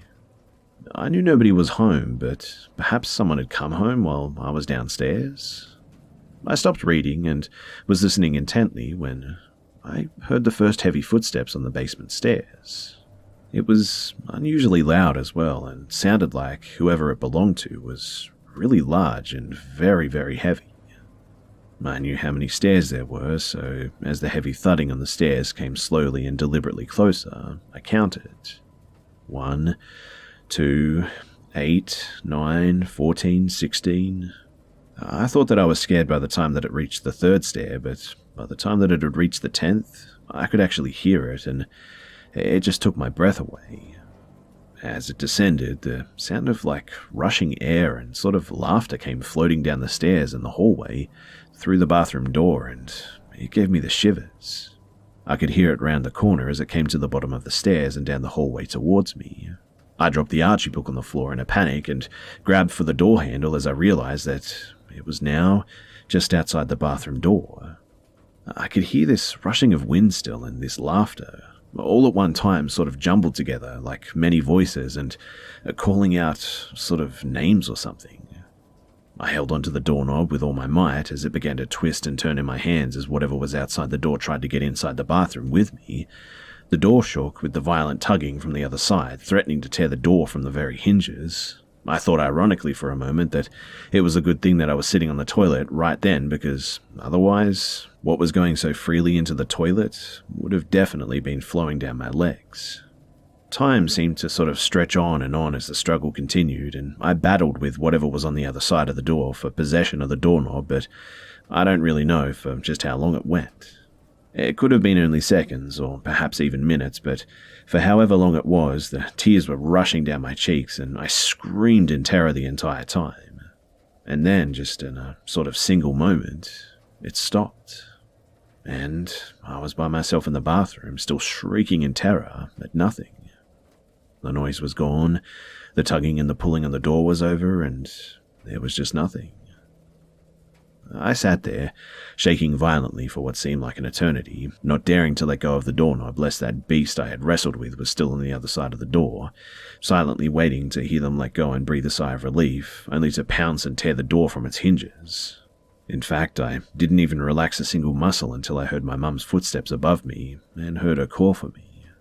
I screamed to her that I was downstairs and to come down and help me. Mum came rushing down after a few moments and asked if I was in the bathroom. I said yes, that I would be out in just a minute, and I quickly cleaned up and hesitantly opened the door, hoping that it was really my sweet mum and not a horrible trick of some kind. But it really was my mum, and I threw myself into her arms, sobbing and trying to tell her what just happened. She looked at me skeptically and then said, "What's your blood sugar?" I said, "What?" And again she said, "What's your blood sugar? When was the last time you checked it?" I had been diagnosed as a type 1 diabetic just 2 years before this, and although I did take great care of myself on my own, I still needed my parents' help from time to time. And she obviously thought that this was one of those times.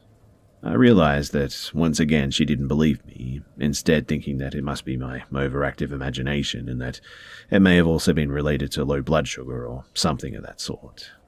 So I went upstairs and took my blood sugar for her, and I don't really remember what it was, but it definitely was okay. But I was left with remaining sadness that my mother didn't believe me, and it wasn't the first time odd things had happened, and it definitely wasn't the last either. But years later, the way things turned out, she would eventually believe me just fine.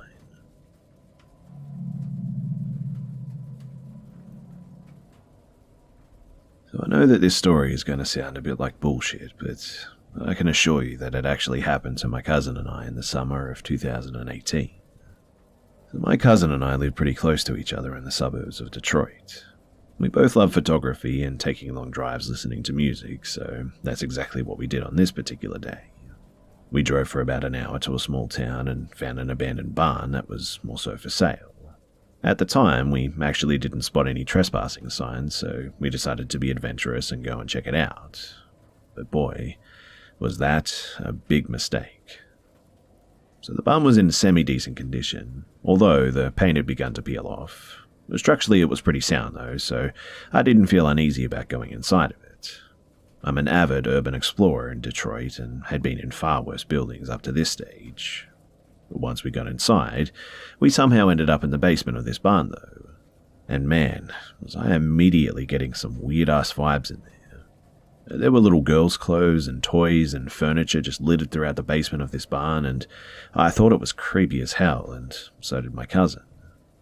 Before I continue though, behind the barn was a pretty decent-sized cornfield. This cornfield backed up right into the barn, so we decided to be artsy and take a few pics in the corn stalks.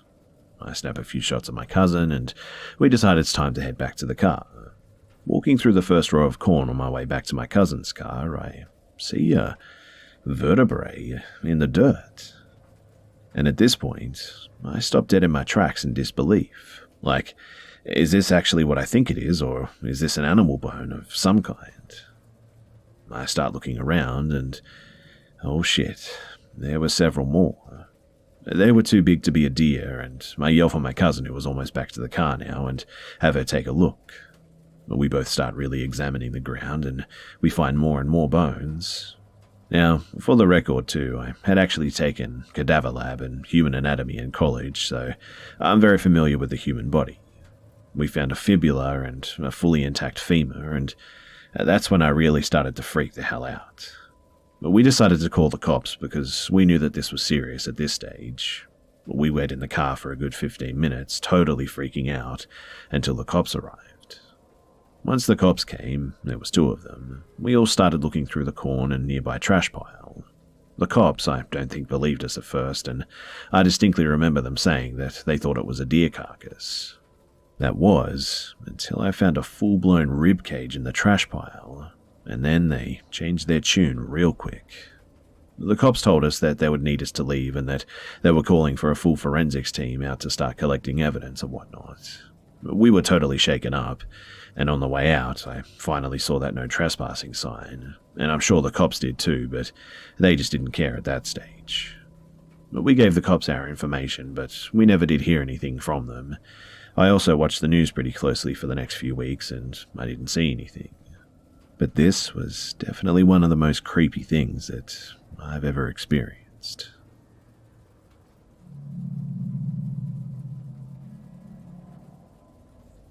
So, I was listening to a story on here that reminded me of my experience. I'm 21 now, but I was around 13 when this happened. So, first off, I want to say that I know that this sounds really fake, but the whole thing to me was just odd. My friend and I, both girls, were sleeping out in a tent in her paddock and just talking about school and sports, etc.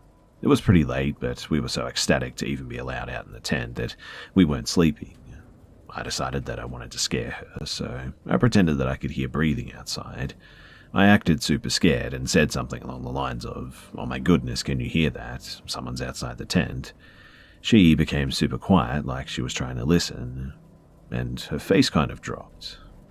Keep in mind, I was completely joking, until I actually heard breathing. I thought that I was making it up in my head, as it was just too weird of a coincidence to joke about it, and then for it to actually happen. I look over at her and she mouths, "I can hear it," and we're both frozen and sit there staring at each other, not knowing what to do. The breathing, it was pretty heavy, which made it 10 times scarier, literally starts circling the tent, and we hear footsteps that sound as though they're trying to be quiet. We sat there for about 2 minutes in complete fear. The breathing kind of stops and the footsteps abruptly sprint off behind the back end of the tent. We then see a faint blue and red light coming up her driveway. Her dad was a cop, so we thought that it was him. Although, I don't know why he would have his lights going. But we were 13, so we weren't the brightest. Anyway, we both took this as an opportunity to sprint across the paddock to the driveway, which was around 600 meters away, and we get to the cop, who wasn't her dad. Her dad then comes out of the house confused, as there's a cop and 2 girls who were supposed to be asleep with panicked faces. We then learned that there was an unstable guy who stole a car around their area and fled up through people's backyards trying to hide. The part that I found most messed up, though, was the fact that I tried to scare her with some bullshit lie, and then it actually happened.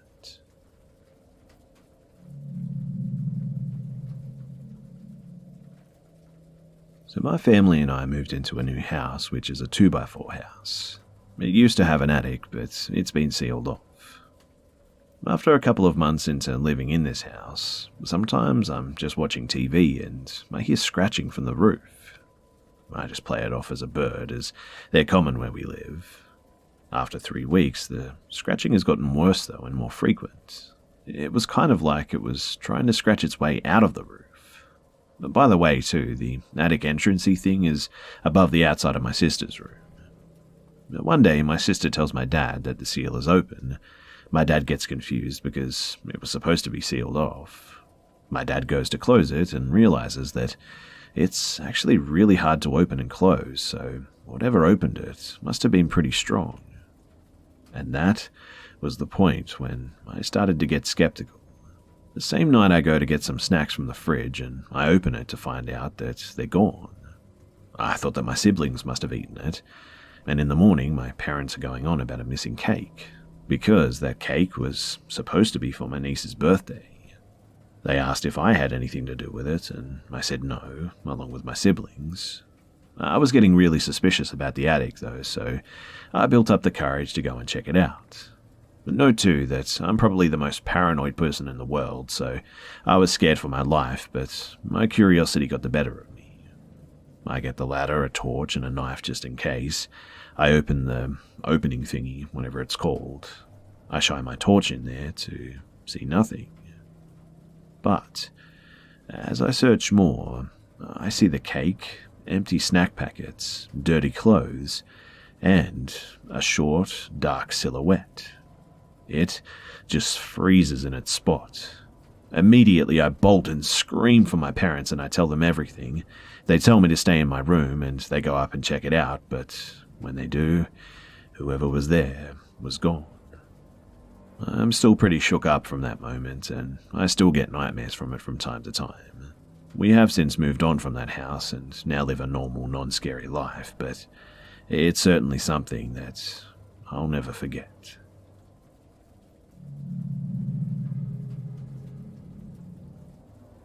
This happened yesterday, and I still can't believe that it happened.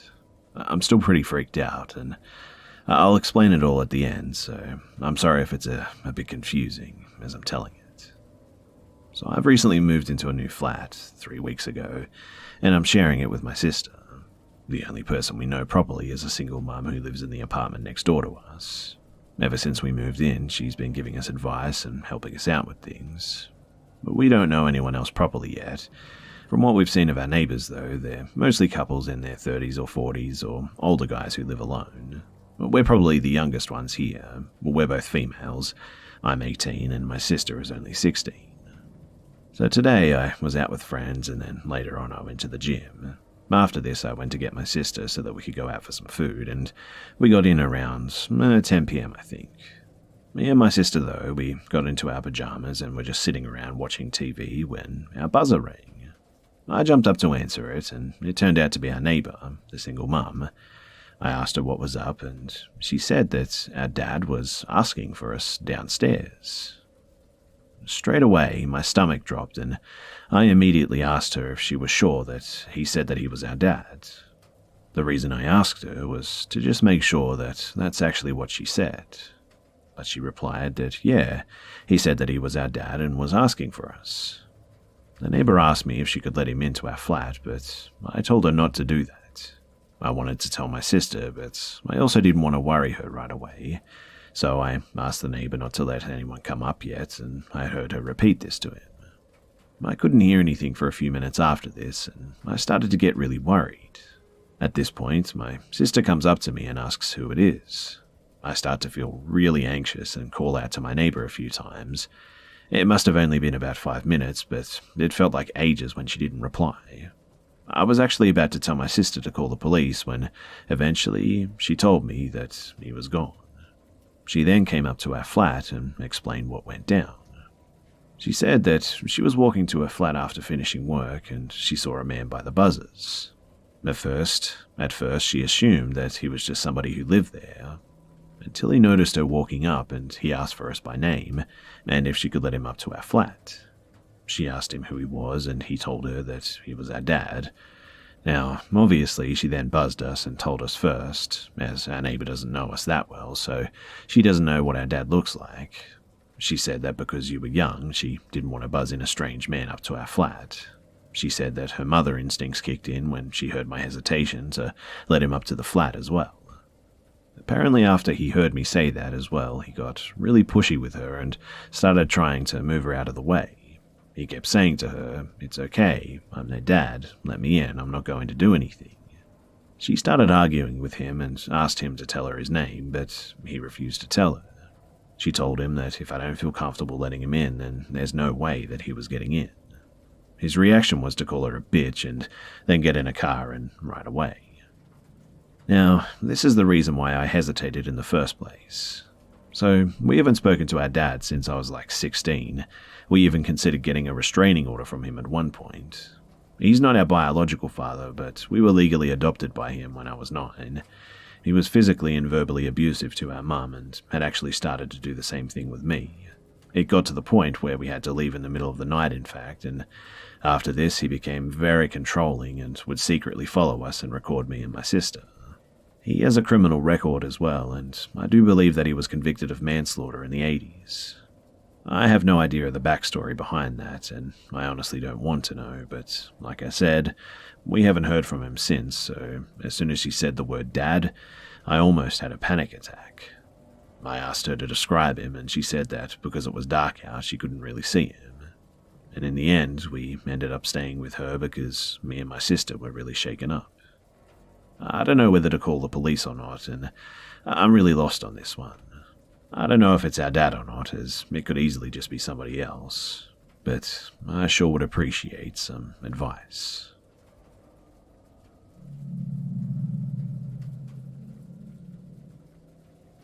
I'm still trying to wrap my head around this one. So, me and my friend were walking towards a park to just go and hang out, and we discovered this sewer system. We decided to check it out because we were stupid. There was a grate covering it, but the bars were bent open enough that me and her could squeeze in. She had a really bad feeling about it. She's a super intuitive person when it comes to paranormal stuff, but I just kind of ignored it and went further in. Now, there was this big room area that the grate led into, and it had a grate on the top where the light was shining through. There was a big tunnel leading right, and a small tunnel up high that I couldn't reach on the left. The room was partially filled with water at the bottom, and there was some graffiti on the walls of the tunnel. As I looked to the left, it was super dark, so I couldn't see very well, but a long ways down there was another grate, and there was some light leaking in. And it was at this stage that I could barely make out some sort of a long, lanky thing stretched out that looked like a really skinny arm. I couldn't see a body attached to it because it was further away from me where it was darker, and I could only see it because it was in front of the light.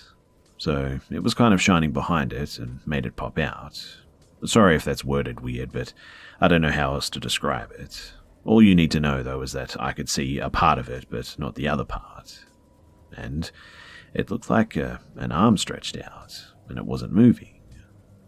I just kind of ignored it, thinking that it may just be a plank of wood or something propped up, because there were some planks of wood in the room that I was in. I decided to stack some rocks by the left tunnel so that I could reach it and look in. And as I looked through the tunnel, There was another room far beyond the tunnel, and it had a grate on top like my room, and the light was leaking in also.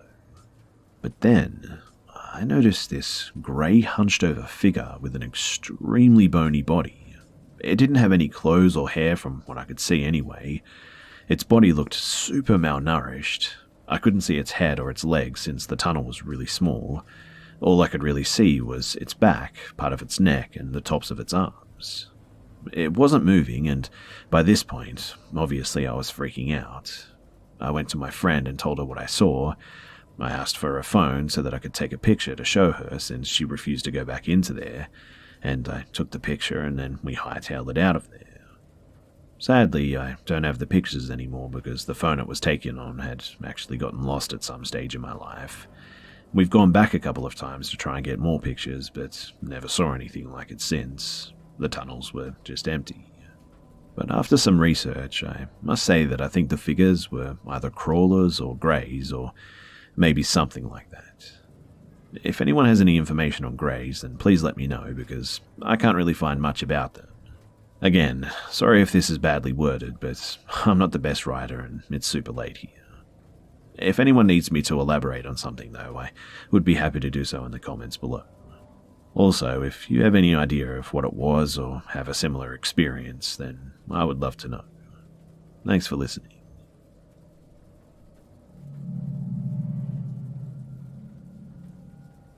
I lived in a sketchy part of a neighborhood, but I'd never had a job outside than helping my mum, so I was pretty naive and gullible at the time. I was out of high school and looking for a job. I'd worked with my mum junior to senior year cleaning houses, but I wanted to work somewhere else and gain some outside experience. When I graduated high school, my mum and I decided that it was time to look for another job because I needed some money for college. My mum loved to read newspapers, and we would get a Spanish newspaper every single week. I would look through it once in a while to read the comics or see job ads at the end.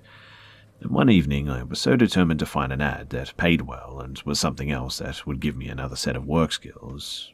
I was going through the classification section at the end of the newspaper when I found what I thought to be the perfect job for me.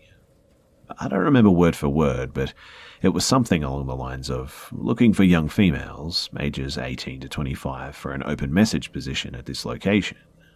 Now, the location they gave was like 0.3 miles away from where I stayed or something, so again, I thought it was perfect. I could walk to and from without having to worry about transportation since we only had one car. Massage training was going to be provided as well, and the pay was really good. And it said that our girls earn anywhere from $500 to $900 a week, and I thought, whoa, what a great wage, I can pay off my college in no time. I was so excited that I fit the profile that I showed my mum the job ad. My mum wasn't excited like I was, and she told me that it looked a little suspicious, that I should call first to see if there really was another person on the other side. So I did call, and a lady answered. I asked about the free training, how much do you really make, and where the location was exactly. She seemed really sweet on the phone and told me before we moved forward that they were doing interviews and already had other candidates on their list. She said that I could come in for an interview to see if I would make it to the second round of interviews, and I agreed. She gave me the address, and I looked it up, and when I saw that it was only 0.3 miles away from my apartment, I was really happy. So I told my mum that I was going to go to the interview at a set time, at this location, and alone. She told me that there was no way that I was going to go alone, and she would come with me. I was really mad because I wanted to do this myself without her having to help me, because in my little mind I thought that I was all grown up and didn't need her help. But the day came and she drove us in the only car that we had. The address that the lady gave me was weird though, because it took us to a motel behind the shopping plaza that was next to our apartment. And it just didn't make any sense to me why they would have an interview there. So we just kind of circled the plaza looking for the place, and my mum got frustrated and told me to just call the lady for the exact location. So I did, and she told me that they were in the motel room, such and such number, and that they were there because it was a safety precaution. It seemed to make sense to me, so I told her that I could still not find the place, so if she could speak to my mother and tell her exactly where the place was. And then she said, "You're with your mother?" This time, her voice changed from sweet to almost angry and a panicked one. I said yes, and I'm with her right now because she's driving me, so I passed the phone to my mum and she said hello 3 times or so. But the lady had just hung up on her. So I called 2 more times, but she just never picked up the phone. I was mad at the lady that she just hung up like that, and so we just went back home. And I never did put 2 and 2 together until about 3 years after, when I heard on the news that there was a newspaper job ad that had been busted and the people were charged with human trafficking. The ad was very similar to the one that I had read years ago, and I thanked my mum over and over because if it wasn't for her that day, I could have been dead or had been trafficked multiple times by now. I really don't know where I would have ended up. I am so grateful for my mum, despite me being so angry at her for coming with me that day, because if it wasn't for her, I wouldn't be where I am today. That's for sure.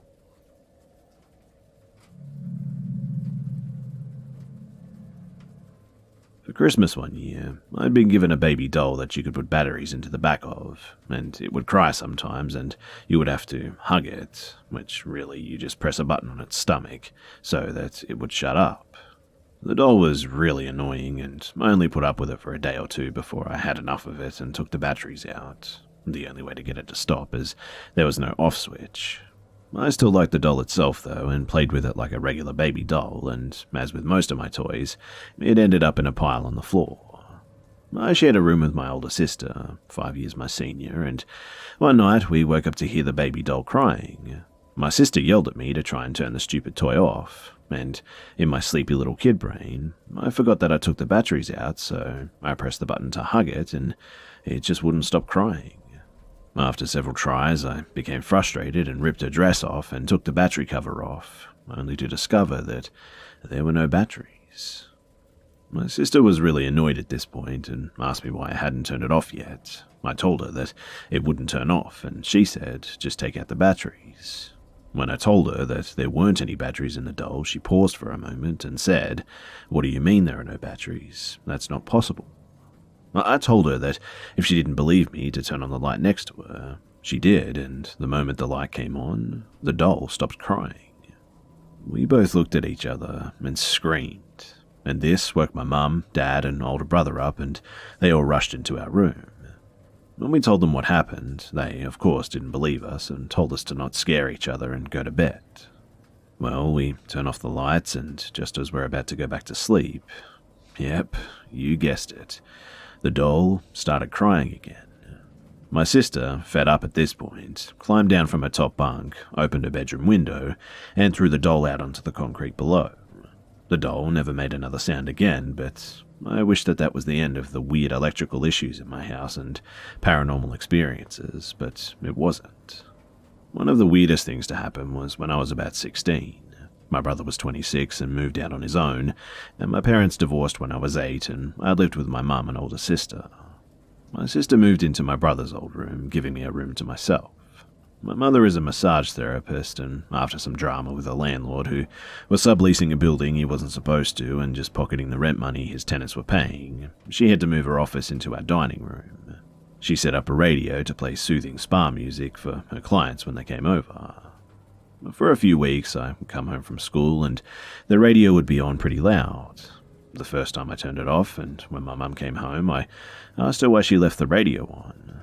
She said that she hadn't, so we just talked it up to my sister. The second time was a few days later, so I asked my sister why she kept turning the radio on so loud.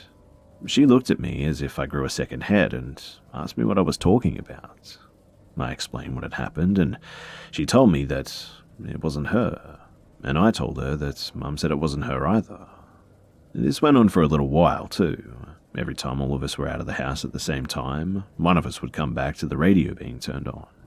It was pretty funny in a are we all having the same hallucination kind of way, but still kind of creepy too. But one night, we were all in our respective rooms and it happened. The radio turned on. It was blasting the spa music, louder than it had ever been before. We all came out and looked at each other down the hall, and my mum went downstairs and turned off the radio. She came back up the stairs and asked us if that really happened. My sister and I simply nodded our heads, and my mum, practically gleeful, starts saying that we can't be crazy because that definitely happened. I still want to hold on to the shared hallucination theory at this point. I'm already scared of the dark. I don't need another thing to be afraid of, right? But after some more discussion about how weird this was and that we were glad that we weren't just playing a prank on each other, we went back to our rooms to go to sleep. The last time the radio turned on, I was home alone actually, watching YouTube videos on my laptop when, once again, the radio started blasting so loud my ears were ringing. I called my mum for proof, and this was one of the few times in my life that she actually answered the first time I called her. We couldn't hear each other speak though, so I shouted, "That's too loud, can you turn it down?" And it stopped cold. I asked my mum if she heard that, and she confirmed that it actually happened. Me, being the scaredy baby that I was, started to cry and beg my mum to come home so the ghost wouldn't get me. My mum consoled me and said that if the ghost was still there, that at least it was playing healing music. Mum logic, right? Anyway, the radio never turned on by itself again, and my mother was able to find a new office a few months later. I sometimes wonder, though, if I offended this thing by asking it to turn down the music, so it thought, fine, I'll just leave then or something, and packed itself up and just left. Or if decided it would be more fun to mess with our other appliances and annoy the heck out of me for the rest of my life. I have a lot more stories to share, not just electrical issues too, and these are things my family members have seen in the house, and things my friends have seen or experienced here too. My mum is an energy healer as well as a massage therapist and would take me on ghost hunts with her until the time I was attacked, so I could tell you some of those stories too sometime. Anyway, I'll leave it there for now, but do let me know if you guys would like to hear more.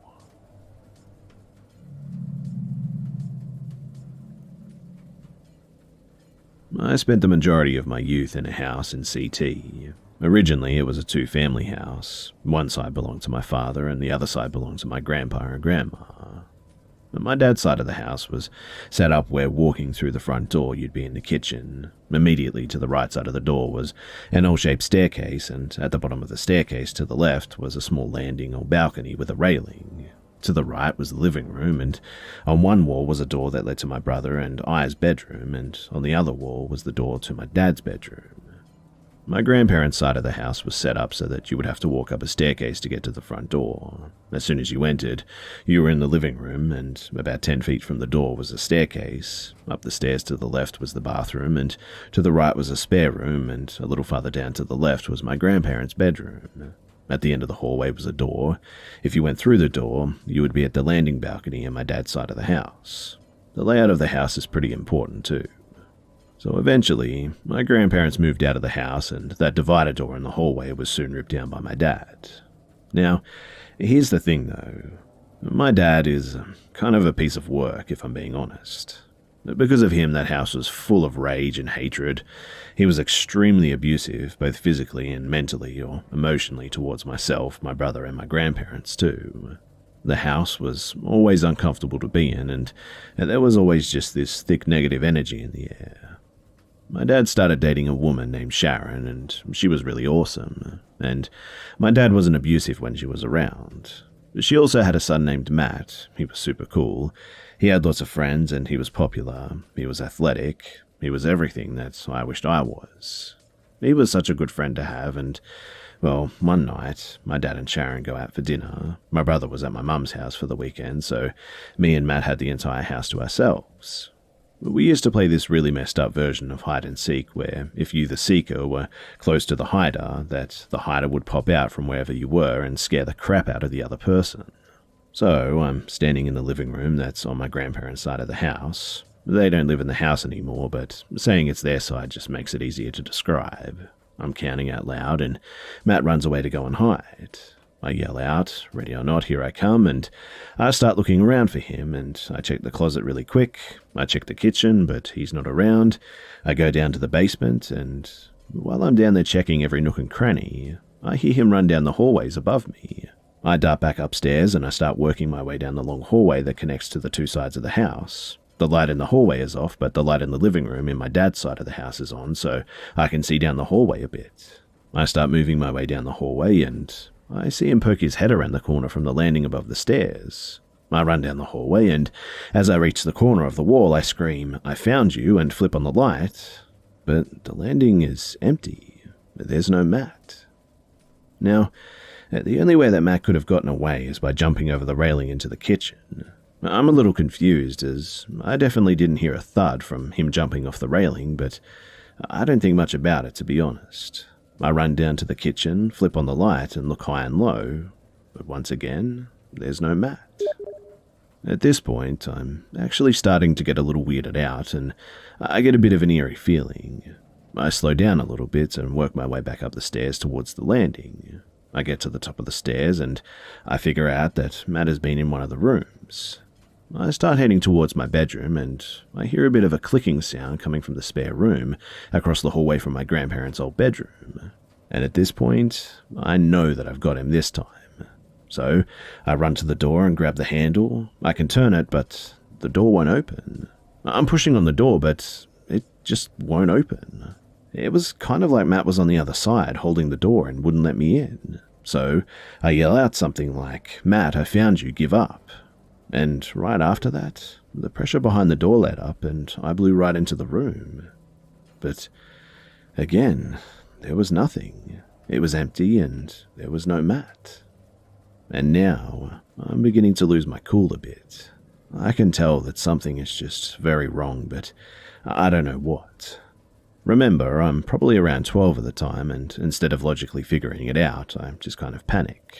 I start yelling out for Matt, "Where are you?" And "This isn't funny, Matt, come out." And I don't get any response.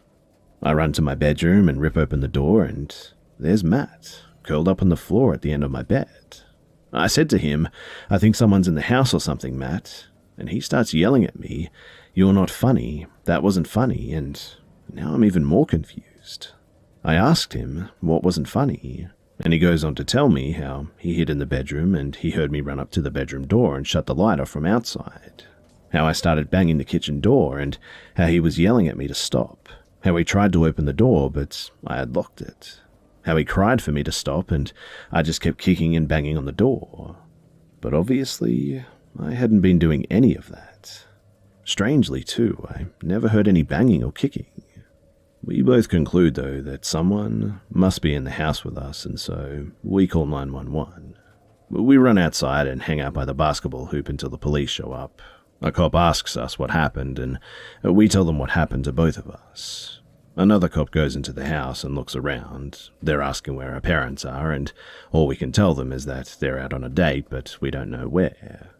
I'll tell you, too, that cop was really nice to us. I remember to this day just how kind he was to us, and after about 10 minutes, the other cop came out and told us that he didn't find anyone. I remember they kept asking us over and over if we were positive that anything actually happened. They had figured that we must have been pulling a prank or something. 2 kids standing outside in the cold, crying her eyes out because of a prank. Right. Well, the officer stayed at the house until our parents got back a little while later. They explained what happened, and my dad was not happy. And he kicked my butt pretty bad that night after Sharon and Matt went home. There was a lot of other stuff that happened in that house too, but the phantom in the hallway and the person behind the door were the scariest and most memorable. At the end of the day, I suppose it's possible that maybe I was just seeing things and maybe it was just a stuck door. I'm really not sure. But back then, I was pretty sure of what I saw, and I still am to this day. I continue to believe to this day, too, that there's something in that house. Also, I used to sleepwalk sometimes down to the end of our long driveway, almost like something was helping me get out of the house. Make of this what you will, but this is my story, and I stand by it as being factual and accurate. And I hope you guys enjoy. I suffer from a condition called Charles Bonnet syndrome, or visual release hallucinations, if you want to get more technical. It's a condition that's far more common than you might realize. It's estimated that as many as half of people with gradual loss of vision will experience one or more bouts over their lifetime. Yet, I'm willing to bet most of you have never heard of it. The reason for that is because most sufferers are scared to tell anybody what we experience. I know I was. I'm getting ahead of myself. My name is Andrew, and I'm 26. 2 years ago, I woke up with awful, blurred vision. Every single edge and detail clouded as if somebody had smeared Vaseline on a camera lens. It never got better. I was scared then, and got over to Dr. Harper's surgery as fast as I could. Suddenly needing to take a cab rather than climb into the car I'd driven without incident ever since I'd bought it 3 years prior. The doctor did some tests, asked me some questions. Have you been much thirstier lately? How often do you urinate? How would you describe your tiredness level? And then gave me the diagnosis that changed my life forever. Diabetes. Type 1. He explained that I would need to take insulin shots with every meal, that eating the wrong foods without monitoring my blood sugar could see me drop into a coma, or worse. Then he got to my eyes. Andrew, your diabetes has resulted in maculopathy. Do you know what that is? I shook my head dumbly, already reeling from the shock of my diagnosis, and Dr. Harper went on. It's when diabetes affects the blood vessels at the back of your eye, blocking them and causing them to leak into the macula, the central part of your retina that helps you to perceive color and fine detail. When these blood vessels leak into the macula, it can cause significant damage. With a lump in my throat, I asked, Okay, so how do we make this better? I couldn't see Harper's face properly when he spoke, but his tone of voice was enough to tell me what I'd been dreading. I'm sorry, Andrew, he replied gravely. Perhaps if we'd caught this sooner, we might have had some treatment options available to us, but I'm afraid the damage has been pretty extensive. We can take steps to arrest the development of the condition, but I'm afraid it's irreversible. I felt as if my world had come crashing down around me. I was just 24, still at my physical peak. I was active, playing basketball, cycling a couple of times a week, and now my health, my body, and my sight had been taken from me. The first 6 months were tough. I broke up with my girlfriend, a sweet girl named Holly who tried to make it work but couldn't because I was so damn angry all the time. I lost my job because if there's one thing an architect needs, it's his eyes. I even fell out with a lot of my friends, making excuses not to meet with them until they stopped asking. In truth, it was jealousy on my part. Envy that they got to keep on living while everything I'd ever hoped for had been snatched away. I became a recluse, never leaving my apartment, barely bothering to wash, shave, or get dressed each day. I was so sure that my life was over, I stopped even trying to live it. I was an asshole. It took me too long to realize this, but in the end, it was the nurse assigned to visit me at home, a tall, no-nonsense, experienced woman called Lois who brought this to my attention. You're an asshole, she said. What? I gasped, shocked at her language. So you've got diabetes. Do you know how many people do? She asked. Then before waiting for my answer, she continued. Do you think they all hide in their apartments refusing to get on with their lives? Losing your vision is a terrible thing and you have my sympathy. But Andrew, it's no excuse to give up. But you don't... I argued, trying to defend myself, but she hadn't finished. Understand? She growled. One of the bravest men I know was paralyzed from the neck down when he was just a child, and he hasn't given up. You can do so much more with your life, and you have people that want to help you do that, but you can't even be bothered to shave that ugly fucking beard off.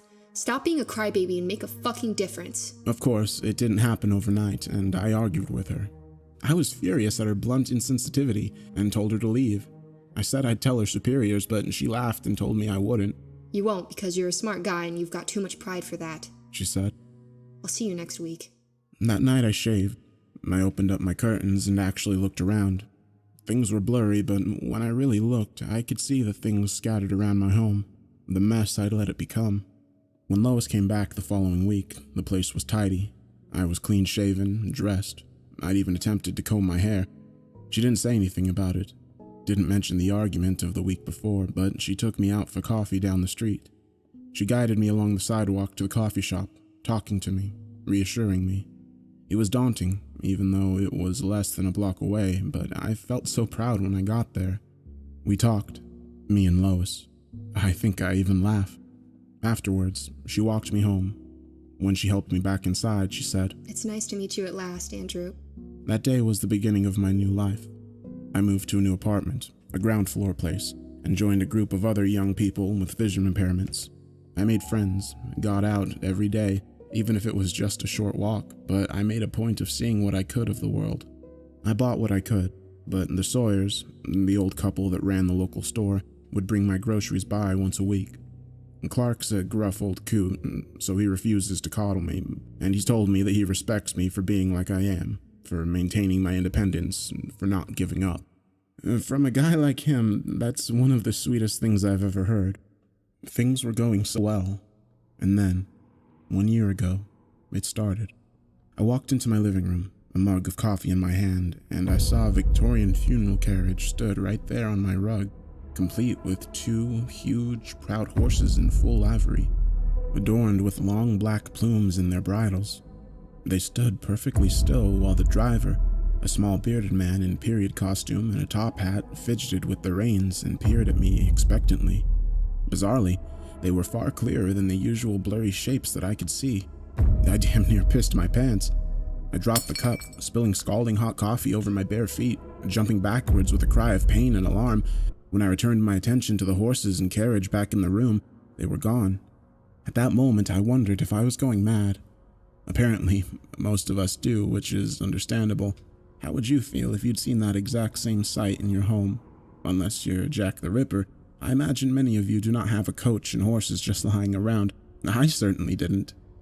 Eventually, after much quiet swearing to myself and more than a little self-delusion, I managed to convince myself that I had not seen what I thought I had, that it was merely a vivid daydream. This seemed to work, and I got on with living, even if I entered that same room a little more cautiously in the days that followed. Finally, I forgot about it. 2 weeks later, I saw a giant, floating, swirling orange ball in my bathroom. I damn near pissed myself again. I stood there staring at it. This bizarre, rotating, levitating globe that was a little larger than a beach ball hanging in midair over my tub. Open-mouthed for a full 10 seconds before finally screwing my eyelids tightly closed and whispering to myself, "That isn't there. That isn't there." After 5 seconds, I opened my eyes again. It wasn't there. Have you ever had cause to doubt your own sanity? To wonder whether what you perceive is truly there, or if your mind has betrayed you? Honestly, compared to the loss of my vision, the prospect of losing my wits was so much more terrifying.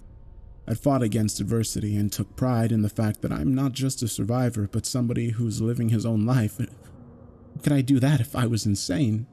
I barely slept that night, and I remained jumpy for days afterwards. Any sight of movement or any unfamiliar shape would set my pulse racing, would cause me to doubt whether it was truly there. It was the toughest time that I'd ever been through, worse even than that time after I was diagnosed with diabetes.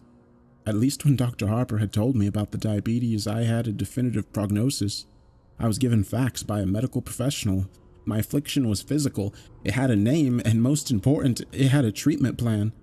This was something else. My own mind had turned against me. My senses and perception of reality had become twisted and unreliable. It's only when you're in that position that you realize just how terrifying it is. Your senses and the way your brain interprets them are your only true defenses against danger.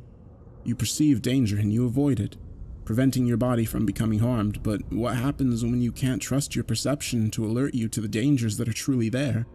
Lois picked up the problem first, noticing my skittish manner. She asked what was wrong, if I needed to talk about anything, but I told her no. I was fine, but I hadn't been sleeping well. That last part was true. I hadn't been able to sleep a wink. Just the very thought of being institutionalized, spending the rest of my days a sedated, blue pajamas-clad zombie in a white room with only the echoing cries of my fellow inmates for company, had terrified me beyond measure. But what was the alternative? Live life as a risk to myself and others? Ultimately, I chose to ignore it. I reasoned that if I was able to function around other people without them realizing what was going on, that was good enough. A full month passed before the next incident, and I really did think that maybe I'd put this whole mess behind me. With every passing day, my confidence had grown, so that Wednesday morning I'd stepped out onto the sunny street feeling pretty carefree. Each Wednesday I'd treat myself to a latte down at Joe's, the same coffee shop that I'd visited with Lois. It was a custom that gave me a great deal of pleasure. one that had seen me forge friendships with other regulars as well as the staff, including Joe himself. As I made my way down the street, white stick in hand, I glanced about me, taking in the colors and shapes of the world around me. I enjoyed the feel of the sun on my face and the sounds of the birds singing. It was a good day. And then I saw them, a party of pilgrims, 6 of them, all dressed in settler-era attire, sitting cross-legged on the asphalt. They didn't look at me. Instead, they were engaged in a heated yet strangely silent conversation. I froze, staring at them. Still, they argued, gesticulating furiously at one another. However, I couldn't hear their angry voices, despite the fact that, judging by their ill temperament, they must be screaming at one another. Paralyzed by shock, the white stick fell from my numb fingers, clattering onto the sidewalk. I turned to leave, desperate to flee from the haunting sight of the colonists in the road, but I was so panicked, in such a hurry, that I stepped onto my cane. It rolled underfoot, and before I knew it, I pitched over, tumbling to the hard ground below. I didn't quite break my fall in time, banging my cheek hard on the floor and skinning my palm. I heard a cry from a passerby, a friendly, concerned woman who rushed to my side. She knelt beside me, helping me up, applying a Kleenex to my throbbing cheek, which she informed me was now bleeding. I tried to tell her that I was okay. There was nothing to worry about, but this good Samaritan insisted on driving me to Dr. Harper's office to get my injuries looked at. Now I think back to it, I'm pretty sure she knew my obvious distress was nothing to do with the fall. At the time, I was embarrassed and angry, but now I realize I owe her a debt of gratitude. Without her intervention, I don't know how much longer this would have gone before I cracked up and ended up in an asylum after breaking down through sheer stress. "Andrew, why don't you tell me what happened?" Dr. Harper asked, gently dabbing at my cheek with disinfectant. I explained that I just lost my balance and that no harm was done, but I think he saw through my feeble protestations to my underlying agitation. He didn't press or force the matter. He simply asked what might have caused my clumsiness. Then he asked how I'd been as of late. When I finished mumbling my way through the most non-committal answer I could muster, he placed a gentle, reassuring hand on my shoulder. "Andrew," he repeated gently, "why don't you tell me what happened?" I burst into tears. I told him how scared I was, how I'd fought so hard for my independence, and now I knew it would be taken from me. He listened patiently, and then asked me to tell him why I ever thought that. I paused then, took a deep breath, and thought about it. This was the point of no return, but really, what other option did I have? So with tears running down my cheeks, I told Dr. Harper everything. I told him about the horse and the carriage, the orange globe, and the pilgrims. I told him how I had been living each day in fear, how I was terrified that I was losing my mind. Dr. Harper thought for a while, and then he said, "Andrew, I don't think you're losing your mind." The sense of relief at that moment was so powerful it overwhelmed me, rendering me speechless. "You say that even though you've seen these things, you've never heard any noise from them. Have you detected any odors or experienced any other physical sensations, such as touching them?" I shook my head no, and he patted my shoulder once again. "Andrew, have you ever heard of Charles Bonnet syndrome?" he asked. Who?" I asked, confused by this sudden, unexpected turn of conversation. "Okay, let me explain," Dr. Harper said kindly. "Charles Bonnet was a Swiss naturalist who was born in the 1700s. He discovered a curious condition in his elderly grandfather, who was nearly completely blind due to cataracts. The old man regularly experienced visual hallucinations, including random patterns and even people and places. Sound familiar?" "Yes," I replied, still confused. Am I suffering from dementia?" "No, Andrew, not at all," Dr. Harper reassured me. "Do you know how perception works? In layman's terms, your eyes take in light via the iris and pupil, which is then processed via the retina and translated into electrical signals which are decoded by the brain, which simply organizes these signals into recognizable images. You with me so far?"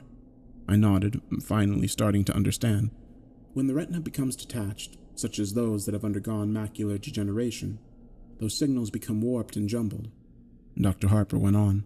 The brain still receives them, so it does its job, translating these distorted signals into an image. It kind of fills the gaps for you. Sometimes it fills these gaps with colors, patterns, creatures, and places that aren't present, and this is called Charles Bonnet syndrome. I nearly wept with relief. So, I'm not mad, I cried. No, not at all, the doctor replied. This is an entirely physical condition. Your mind is in full working order. If you were suffering from any form of mental illness, your delusions wouldn't be limited to just one sense. You'd hear these interlopers, smell them, even feel them. This is a condition solely related to your eyes, not your brain. As I left Dr. Harper's office, I felt as if a weight had been lifted from my shoulders. Sure, my vision was still an issue, but I knew it was only a problem with my eyes, not my mind. I knew I could handle the situation. I was ready to face the world again. Since then, I've seen plenty of weird visions. I saw a huge waterfall in the park, complete with a hazy mist and butterflies flitting about. I saw a Native American warrior, complete with a huge feather headdress, sitting at a stool at the counter in the coffee shop. I saw an intricate and quite impossible structure of scaffolding crisscrossing the entire front of my apartment block. Hell, on the 4th of July last year, I even saw a great swooping green dragon in the sky, twisting and cavorting through the air overhead. All looked utterly and completely real. Yet, now I knew they were simply tricks of the eye. They were no longer disturbing. In fact, I actually came to quite enjoy them, even looking at them as unique and entertaining little shows or works of art that existed purely for my pleasure and nobody else's. I came to welcome them. Then, a month ago, I saw her. It was nighttime. It's always nighttime when I see her, and I was just getting ready for bed. I walked into the kitchen to get myself a glass of water and actually cried out in alarm when I spotted the figure in the corner. She was tall, by far the tallest woman I'd ever seen, and even though she stood hunched, she still had at least 6 inches on me. I was used to seeing characters in dated and bizarre dress, but this was different somehow. It didn't seem like an outfit from any one time, instead a bizarre mishmash of items. She wore a tuxedo jacket, figure-hugging in black, tailored to the female body shape, over a dirty old ruffled dress shirt. To complete the ensemble, she wore a bright red bow tie. On her hands, which she held out to either side as if shrugging, or maybe feeling for rain, she wore dirty white gloves. Her fingers were disproportionately long, almost spidery, and occasionally they twitched, as if she longed to grip and squeeze something in them. On her lower half, she wore shorts the same crimson as her bow tie, over opaque black nylons. Her legs were long and attractive, if truth be told, the legs of a dancer. She also wore red heels, the same hue as her shorts and bow tie, but they sparkled and shimmered, bringing to mind Judy Garland's ruby slippers from The Wizard of Oz. As strange as this ensemble was, I couldn't tear my eyes from her face. Most of it was obscured by a jaunty bowler hat, tipped and tilted to hide her eyes and nose, but beneath the brim of her hat, I could see the deathly pale skin of her face and a grin that sent shivers down my spine. It was wide, too wide, with entirely too many teeth. A smile is meant to be an expression of warmth. It's meant to feel welcoming and benevolent, but the look on this woman's face oozed malice. It felt much like the sort of glee I'd expect from a snake as it corners a rat. However, the thing that startled me most was that she had a third arm sprouting from her back, curled up and over her head like a scorpion's tail. It was longer than any arm should be, and the hand had only 3 fingers, like a claw. It was pointed straight at me, and as I swore in dismay and stumbled sideways, it seemed to track my movement. I stood, staring at the creepy figure for a few seconds, trying to get my mind around the situation. She just stood there in the corner, grinning back. Finally, I realized that this was just another of my hallucinations and breathed an audible sigh of relief. One of the tricks I've picked up over the months of suffering from Charles Bonnet syndrome is to break the line of vision towards whichever stimulant is causing my brain to interpret the images into the hallucination. Think of it like restarting a faulty computer, how refreshing the system debugs it. To this end, I close my eyes and count to 5. Then, when I reopen them, the hallucination is gone. So, as I stared at the horrifying, malformed figure in my kitchen, I knew that to make the image go away, I simply had to close my eyes. I'll be honest here. When I counted to 5, I hesitated a little before opening my eyes. If I'd opened my eyes and she'd still been stood there, smiling that wicked smile at me, I think I might have had a heart attack. She wasn't, and I breathed another long sigh of relief, fetched my glass of water, and went back to bed. The tall woman haunted my thoughts in the days after I saw her. She was different from the other visions I'd had. Somehow she felt more real. It was this agitation that my buddy Jason picked up on when we met for lunch the following Friday. Jason was one of those same friends I'd tried to drive away shortly after I lost my vision, yet he'd refused to give up on me, continuing to get in touch week after week. Good friends are hard to come by, but great friends, the ones that will be by your side for life, are even rarer. Jason, God bless his heart, is one of the latter. "You gotta tell me what's going on, dude," he said, as we sat down over pizza. "What do you mean?" I asked, trying to brush it off. "You're so distracted. It's like you're looking for something in here all the time. You've eaten like one slice of pizza in the time it's taken me to eat 4, so I repeat, you gotta tell me what's going on," Jason said, waving a slice of pizza around for emphasis. "It's nothing," I replied, feeling a little stupid. "I just had a hallucination a couple of nights ago that really got to me. I thought you were cool with those now," he asked, putting the slice of pizza down. "Yeah, I am. I mean, I was, but this was different," I replied, resigned to talking about it. "She scared me." "She?" Jason asked, his interest clearly piqued. "Tell me about it." So I did. I described the tall woman and how she'd appeared to me. I explained that unlike any of the other hallucinations, she felt more real, and that she was the first to feature such a weird and unsettling mutation. Sure, I'd seen smaller versions of people in the past, a phenomenon referred to as Lilliputian by medical professionals, but the extra appendage and the impossibly distorted face were something I'd yet to encounter thus far. I think it was that, combined with the unnerving, expectant stance, that had disturbed me the most. "So," Jason said after I'd finished, "you say she had great legs?" "Shut up, you asshole," I laughed, throwing my napkin at him. "No, seriously, I get it, man," Jason replied, passing the napkin back to me. "If I walked into a room and a giant mutant was waiting for me, it'd scare the shit out of me too. But you know what caused you to see this. It's like the coachman and the waterfall you saw. It's a condition that you know you have, and it's one that you know how to deal with, okay?" I know, I replied. "Thanks, man. You're right." I did feel better too, so I smiled at him, took a big bite of my pizza, and changed the subject, asking him about his Psycho X, a conversation that he was all too happy to dive into. The next time I saw the tall woman was just under a week later. I was brushing my teeth. I was stood at the wash basin, brushing away, when I spotted a figure in the mirror. She was out in the dark hallway, peeking around the door behind me. That same sinister grin I'd seen before stretched her narrow face into a distorted grimace, the dirty bowler hat pushed down over her eyes once again. Each of those 3 long, spidery hands gripped the doorframe. As crazy as this sounds, it felt like she was trying to avoid being spotted. I cried out, spitting toothpaste foam all over the mirror, my toothbrush clattering in the basin. I spun around, my heart thumping in my chest, my breathing ragged in my throat. She wasn't there. Of course she wasn't. The doorway was empty. I tiptoed forward, hesitantly, trying to look around the doorframe into the hallway without actually sticking my neck out into its shadowy confines. The seconds ticked by as I drew closer and closer.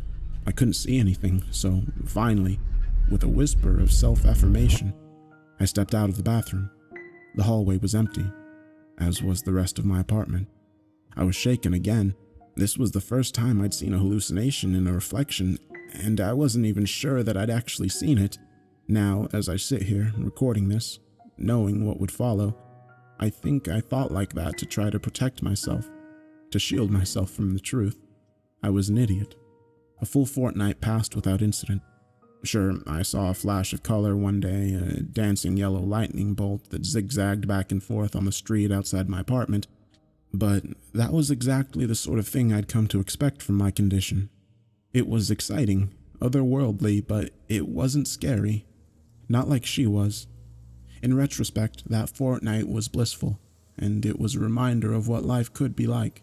The existence that I'd carved out for myself since my diagnosis. Life was good. The night that changed the way I viewed the tall woman. Last night, I'd been out and had a couple of drinks. I'd met the other guys with visual impairment for dinner, and we'd ended up at a bar afterwards. I wasn't hammered, but we got through plenty of beer between us, and by the time I stepped out into the cool night air, I felt decidedly lightheaded. It took me a while to make it home, laughing and talking to a couple of the other guys from our group as we strolled along. It had been a great evening. It was probably the last truly good one I'll ever have. I bid the other guys goodnight, and fumbling with my key, let myself in. With swaying steps, I strolled into my hallway, slamming the door a little too loudly behind me. I took off my jacket, hung it on the hook by the door, and then hit the light switch. She was waiting at the end of the hallway, all three hands held aloft into claws, reaching for me. That same maddening, malevolent grin on her pale face. I swore again, louder than ever, actually jumping back a step, recoiling from the impossibly tall and terrifying figure lying in wait in my own home. The tall woman didn't move. She stood there, staring and smiling at me. I stared back, but I sure as hell didn't smile. Jesus Christ! I muttered under my breath. You know how you can feel a little paranoid after a few beers? That feeling of non-specific post-alcohol dread? Imagine that combined with a giant grinning mutant woman suddenly appearing in your home. Suffice to say, it was very, very, very uncool. I don't need this. I sighed and closed my eyes. 1, 2, 3, 4, 5. When I opened my eyes, her face was just a foot from my own, grinning wider than ever. She dashed the length of the hallway and was now stood so close that her long, grasping arms were either side of me. Her fingers twitching and clawing at the air around my face. I could see her chest heaving as if she were actually laughing silently at my attempts to dismiss her, as if the thought that I could ever be free of her was amusing. I screamed, a full-bodied shriek of terror, and actually dropped to my knees, covering my head as if to fend off an expected blow. It never came. Finally, I lowered my hands, grasping for breath, shaking. The hallway was empty. The tall woman nowhere to be seen. I stayed there, on my knees, for a moment, grasping for breath. Then I was on my feet and I turned and ran, out of the apartment, out of the building, and into the street. I stood there, shivering, terrified beyond reason, without a clue as to what I'd do next. Finally, I pulled my phone from my pocket and I made a phone call. Hey, Andy, what's up? Jason asked. Jason, I need you to come here, I said, sobbing. Jason didn't ask why, didn't complain. Instead, he simply replied, I'm on my way. Less than 20 minutes later, his car pulled up outside, and he dashed over to the steps outside my building where I was sitting, shivering. He threw his jacket around my shoulders and asked what happened, his voice filled with concern. She's in there, I stammered. The tall woman, she's back. Okay, he said, gently helping me to my feet. Come on, man. Let's go in there and check it out. I wish I could say that I was brave when we went inside, but I'd be lying. I cowered behind Jason, one hand on his shoulder as we made our way through my home. Of course, we didn't find a thing. We're talking a giant mutant woman in a poky little one-bedroom apartment. Where the hell was she going to hide? Finally, after we checked every single room twice, I had to admit that she was gone. I'm so sorry, man, I apologized, feeling genuinely stupid. I got scared. I'm sorry, man. Hey, forget about it, buddy, Jason said. So, I'm here now. Where do you keep your booze? Half a bottle of bourbon later, we were both feeling pretty talkative. She's, just kind of different, I tried to explain. I get it. It's like you saw something bad and you feel bad, and that's bad. He didn't get it. No, she's different, like I've never had a repeat hallucination before, and they've never been scary, She's not like the others. Dude, Jason said, taking another sip of bourbon. You've got like Charles Boney syndrome, and you know how that makes you see shit. So? He waved his hand in the air like a magician who just performed a trick. I know. No, listen, Andy, he said. You know what makes you see shit. It's just your eyes, yeah? You didn't hear anything. You didn't feel anything. And this is how that stuff goes. It's your eyes, and I know it's scary, man, but you've been through, like, hell and high water in your life, so you're tough. One of the toughest, bravest guys I know, and you can handle some creepy hallucination, bitch. I laughed. I couldn't help it. She is a very creepy hallucination bitch, though, dude. He laughed too, and we both took a drink. You know, that could help, he said, finally, his voice thoughtful. What, drinking? I asked. No, well, yes, it does, he giggled. I mean, like, demystifying her. You should give her a name, something stupid so she's not scary. I've got to say, as much as I like creepy hallucination bitch, that's a bit of a mouthful. I laughed. Yeah, I get that, he replied.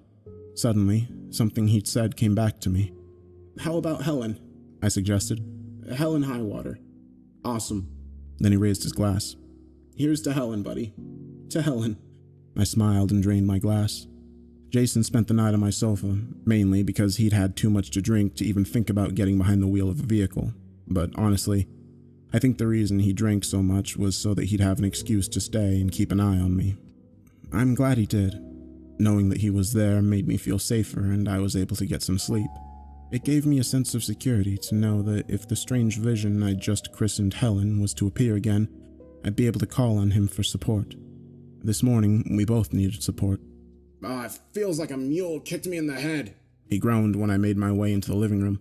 Yep, I replied, my own head thumping. Joe's?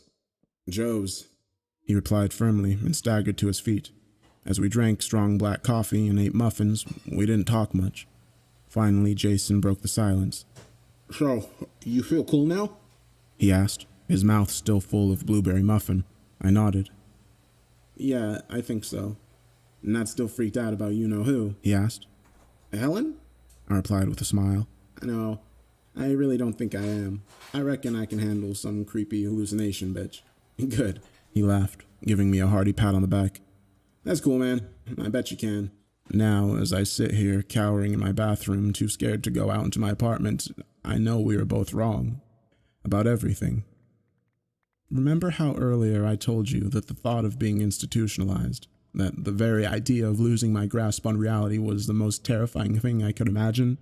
Now, I'd welcome that, because the alternative is far, far worse. After breakfast, I said goodbye to Jason, and he climbed into his car and drove away. The day passed without incident, and when Lois stopped by this afternoon, she even commented on how upbeat I seemed. You got a lady in your life? She asked casually. I laughed at that, wondered what she'd think if she knew the truth. Yeah, I chuckled. Something like that. Good for you. She sniffed. Make sure you treat her right. That tickled me even more, and I had to bite my lip. Sure, I replied. I'll do my best.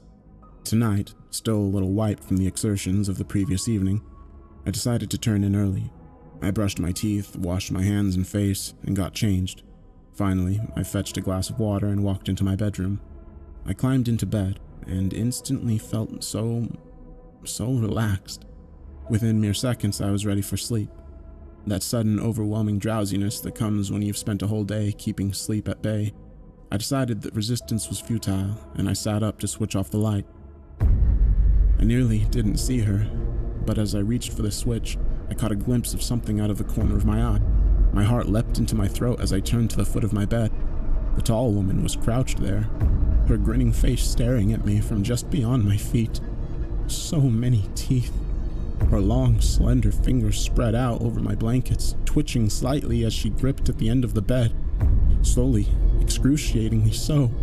Her third misshapen arm came into view over her shoulder, joining her other hands on my bedding. I froze, utterly petrified. I was at a crossroads here, arriving at a pivotal moment that had been coming for some time. But this time, I'd had enough. You don't scare me anymore, I said, my voice filled with defiance and anger. I'm not letting you do this to me. I reached across to the light switch. Good night, Helen, I said triumphantly, then flicked it, plunging the room into darkness. I lay there, a sense of tremendous pride surging through me, and I grinned to myself in my warm, comfortable bed, overjoyed at the emotional victory of overcoming my own fear. And then it happened. The thing that led me here. Something that turned my blood to ice water and my bowels to jelly. Good night, Andrew. Her rasping voice hissed from the darkness.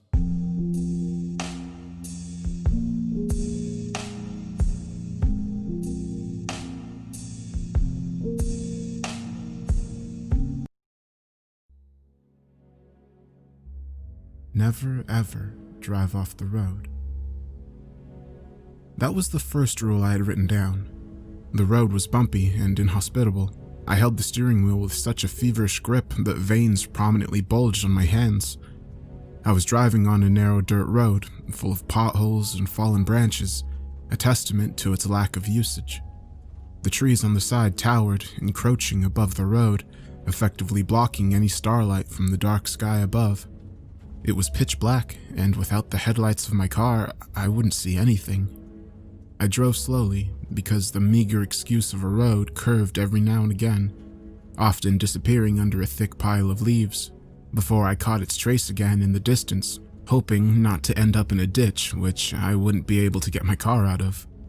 My headlights illuminated the thick row of trees ahead, and I knew that the road had come to an end. I slowed down and then stopped my car entirely, scanning the area from left to right to make sure there wasn't a pathway I may have potentially missed.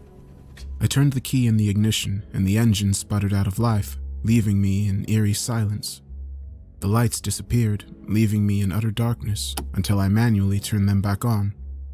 In the moment of being in pitch black, a shiver ran down my spine. I grabbed my wallet and pulled out the photo of Alina.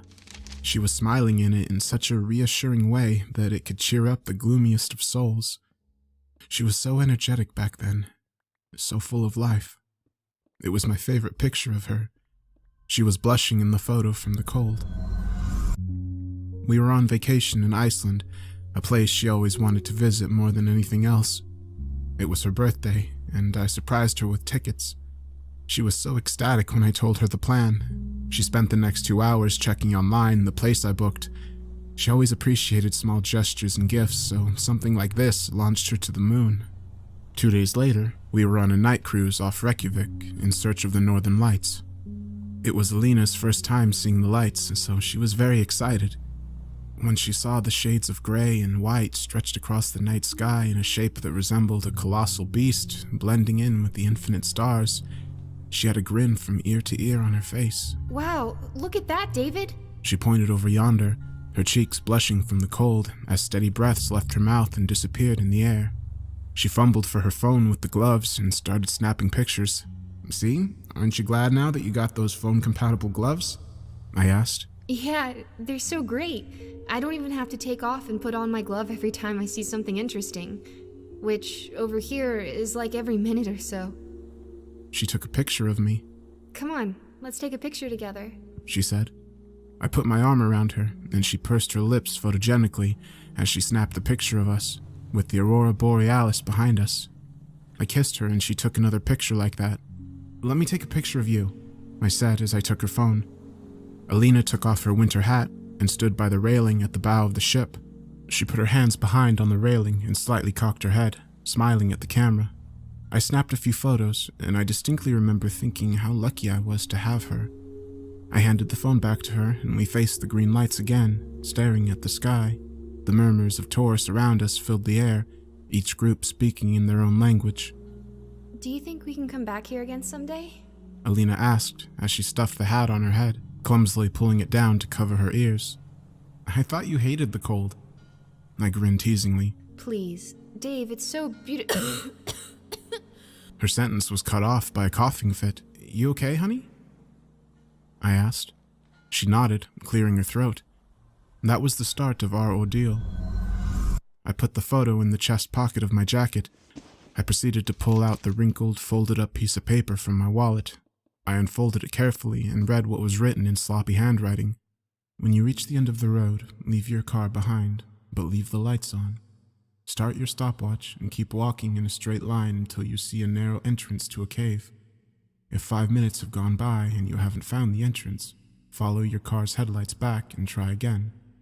I already knew the text word by word because I've read it so many times, but I had to be sure. I can't screw this up. Everything depended on it. I folded up the paper and put it in the pocket of my jeans. I opened the glove box and took out the flashlight. After a click to see if it works, I got out of the car, leaving the key in the ignition. No one would be stealing it here, not in this unfriendly forest. When I opened the door, I expected to be hit with the sounds of animal life, crickets and such, but there was nothing. It was so deafeningly silent that I felt compelled to clear my throat just to make sure I hadn't lost my hearing. Something was terribly wrong here. I could feel it in the heaviness which permeated the air. I scanned the tree line with my flashlight just to assure myself nothing was lurking from behind a tree. Once my mind was calm, I turned to the direction my car was facing, set the timer on my watch, and started walking. The shuffling of leaves under my feet filled the air as I carefully strode forward, cautious not to step into a hidden ditch and twist my ankle. The beams of my car illuminated far ahead, but they gradually dissipated and then completely disappeared, leaving me with my flashlight as the only source of light in the devouring darkness of the woods. I did my best to resist the urge to look around, in fear that I would inadvertently start walking in the wrong direction. I glanced at the timer. 2:36. I have less than half time left. I hurried, striding through the thick layers of dry leaves and broken branches, my steady breathing joining in on the cacophony of shuffling and snapping. I suddenly remembered the hikes I often had with Alina. She loved the outdoors. "Wait, I gotta take a break," I said while panting in the middle of the ascent on a steep hill. Alina turned around to face me, looking like she was doing nothing more than light jogging. Tired already? Come on. She put her hands on her hips and shifted her weight on one leg. "I guess I should have gone jogging with you all those mornings, huh?" I chuckled breathlessly. Twice a week is all you need. "Twice a week? That's twice as much as I planned on doing," I said. She approached me and grabbed my hand, playfully gesturing with her head towards the top of the hill. Come on, we're close to a bench now. Maybe we could take a break there and... She leaned in and whispered. Maybe kiss a little? Climbing the hills suddenly sounded a lot more attractive, and in a matter of minutes, we were on an elevation, with our backpacks off, sitting close to each other on a bench. Hey, I just wanted to say, I really appreciate you doing these things with me. She said, as she put her hand on my thigh. "What are you talking about, babe? I'm enjoying this." And it was the truth. Anything even remotely unappealing was a lot more enjoyable with Alina. Whether it was watching movies at home, visiting family members, which I hated, hiking, or working out. Well, you'll have to train harder if you don't want me to leave you behind for a bear to eat. She leaned in closer. "Hey, if I can survive living with you, I can survive a bear," I said, to which she gasped, faking shock. I brushed the hair from her face and kissed her. Wait. She barely managed to utter mid-kiss and looked away. She put her hand over her mouth and started coughing. It was a dry, painful-to-listen cough, which made my lungs hurt just hearing it. "You've been having that cough for a while now. We really should schedule an appointment for it, seriously." She mildly coughed a few more times, after which she cleared her throat. All right, fine. I'll do it first thing Monday, I promise. She smiled reassuringly. 4:13. Not much time left, and I really didn't want to spend 5 minutes going back and then going through the same process once more. I trudged through the leaves, the feeling of unease growing inside me, threatening to take control of my body. 4:33. Nothing but darkness and endless trees. Wait, there's something far ahead. The beam of my flashlight bounced off something at the end, rather than disappearing in the dark ahead. Reinvigorated, I quickened my pace and realized I was staring at a cliff wall. It was huge, its uneven and jagged surface taking up the entire view above and on both sides. As I moved my light a little to the left, I saw a small gap, slightly bigger than me, opening into a darkness that my flashlight couldn't illuminate. It made my breath quicken, made me feel as if I could go inside and never find my way back out. I slowly approached it, inspecting it from a safe distance. Even from here, my light couldn't penetrate the darkness at the threshold. I should have been able to see the adjacent wall on the inside, but there was nothing. It was as if my light was suddenly stopped at the entrance by an invisible black wall. My timer beeped loudly, startling me. I turned it off. I pulled out my paper again and read the next 3 lines, darting my eyes over the same sentences over and over. You have to be sure before you step inside, because once you do, there's no going back. I already knew that, of course, but a nagging feeling wouldn't let me just rely on my memory. That's why I had it all written down. I couldn't allow myself to screw this up, I probably wouldn't get a second chance. I approached the entrance of the cave, my light practically shining only inches into the black wall. I timidly ran my fingers across the barrier, feeling an unnatural cold. It was freezing. A moment of trepidation overtook me before I blanked my mind and stepped through the veil,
bracing myself for the unknown. I felt as if I had just gone over the threshold from a warm room into an inhospitably cold one. The temperature was much lower in here, and it wasn't something of this world. I shone my flashlight around, glancing at the uneven surfaces of the encroaching walls, which gave me just enough room to squeeze through by going sideways. I glanced behind, but to my amazement, the black veil was no longer there, and I was instead faced with a solid rock wall. It was all part of the challenge, and I knew this would happen. I faced the direction in which the passage led. Go through the passage, no matter how narrow it gets. Don't stop to listen to the noises in the distance. Don't turn around if you hear them behind either. I started making my way through the cave. the steady sound of droplets falling onto the ground permeating the air. The beam of my flashlight only illuminated the pathway to a certain point ahead, after which it merged with the darkness, giving me a distinct impression of walking through an endless corridor. Very soon I started hearing something that sounded like loud crashing somewhere in the distance, like a rock plummeting to the ground. This occurred at various intervals and amplitudes, never in a predictable manner. It wasn't long until other sounds started to join in on the already present ones. At first, I couldn't tell what I was hearing, but the more I listened, the more I started to distinguish something that sounded like footsteps, sounding like someone steadily strolling through the cave. They were coming from somewhere far in front of me, but on some occasions, they would resound behind me. It took everything within me not to look behind, as I did my best to remember the note's instructions. Don't stop to listen to the noises. Whatever was making the noises seemed to dislike this, because before I knew it, they grew louder and closer and more frantic. What sounded like walking just before was now frenetic running, like a child deliberately stomping his feet on the rock floor to make sure he was heard. The footsteps behind me seemed to coincide with my own, right at my heels, but then the coughing started. At first, very distant, echoing throughout the caves, bouncing off the walls, but as I progressed, it gradually got louder until it sounded as if someone was coughing right in my ear. I pushed on, breaking into a slow jog while ignoring the combined sounds. My heart pounded in my chest. The coughing sounded very familiar, too. I knew because I was forced to listen to it every day.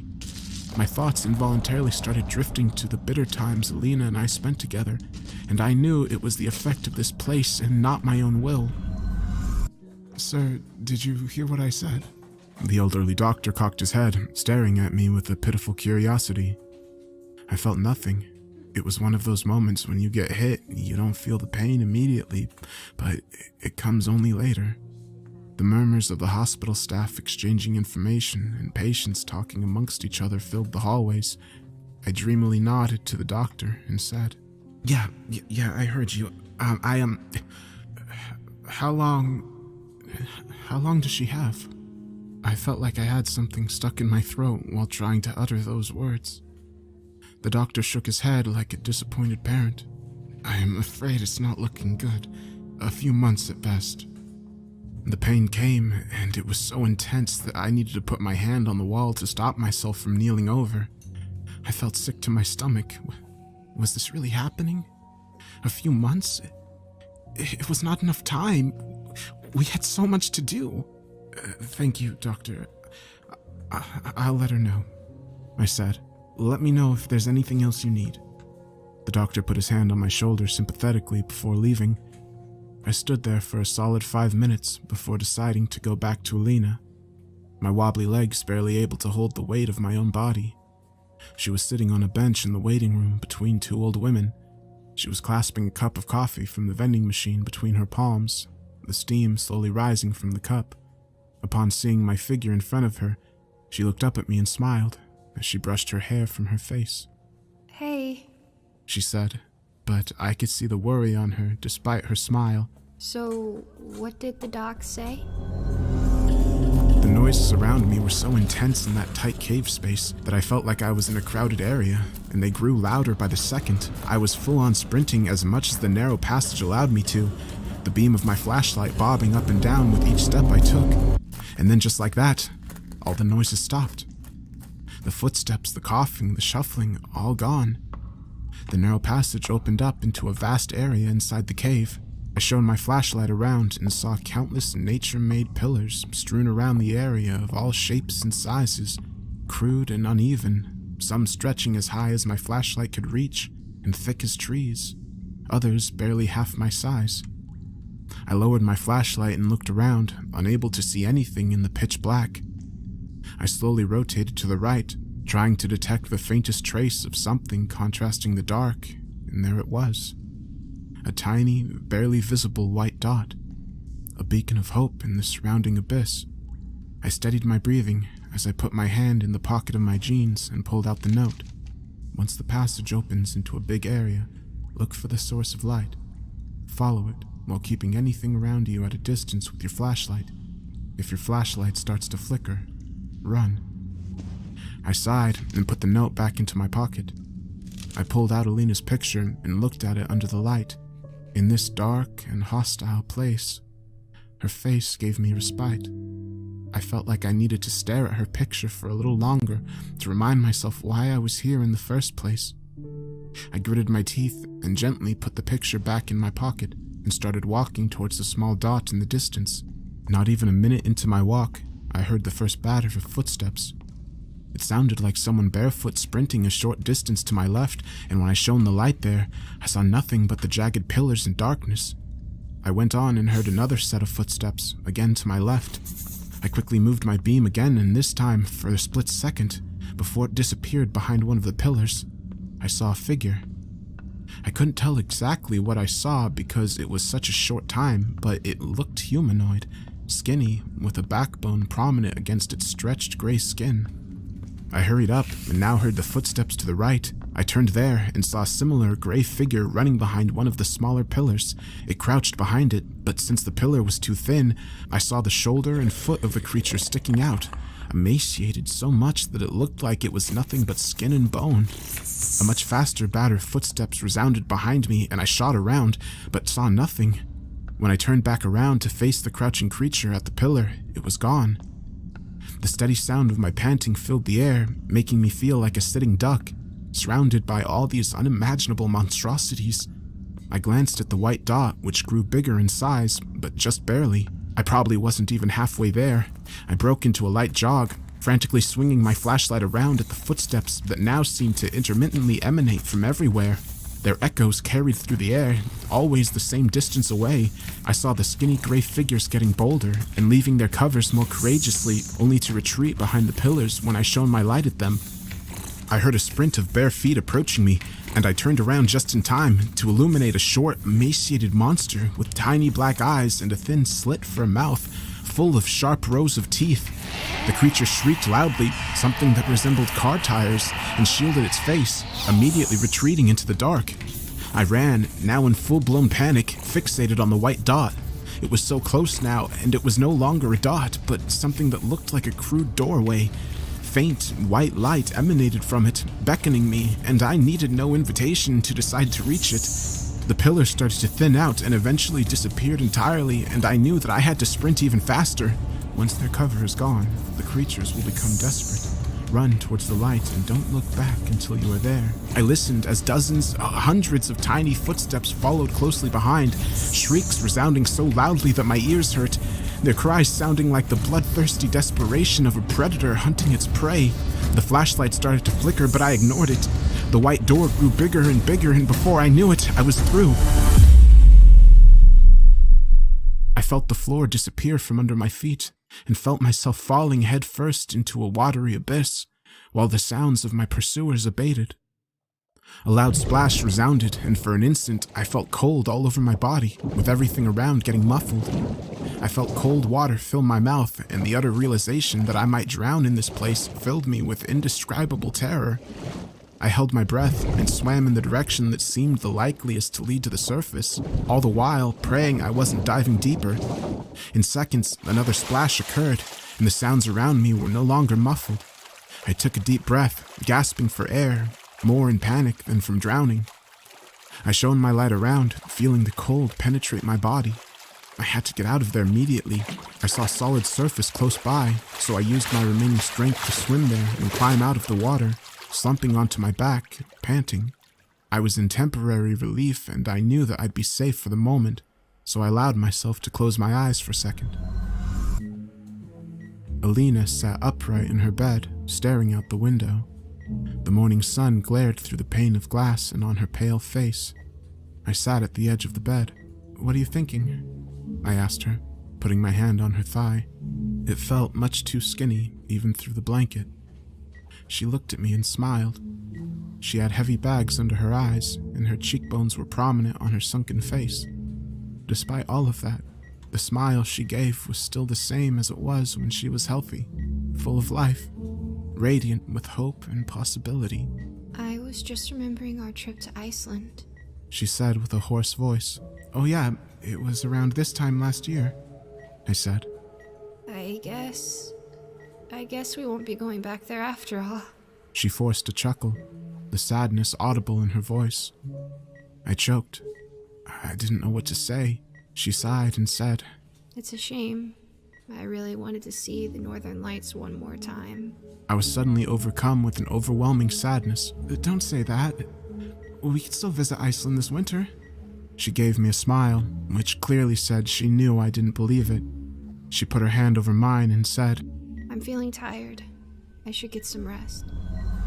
I opened my eyes and sat upright, more distressed now than I was running away from those abominations from before. I pulled out the photograph from my chest pocket. It was wet, but still as pristine as before the fall, because I had encased it in plastic. Seeing her smile put my heart at ease and gave me the strength to go on. It's a shame I didn't go to such lengths to protect the note as well, because when I pulled it out of my jeans, it was soaked and ruined. The ink smudged into indecipherable letters. I tossed it away. It's okay, I had it memorized.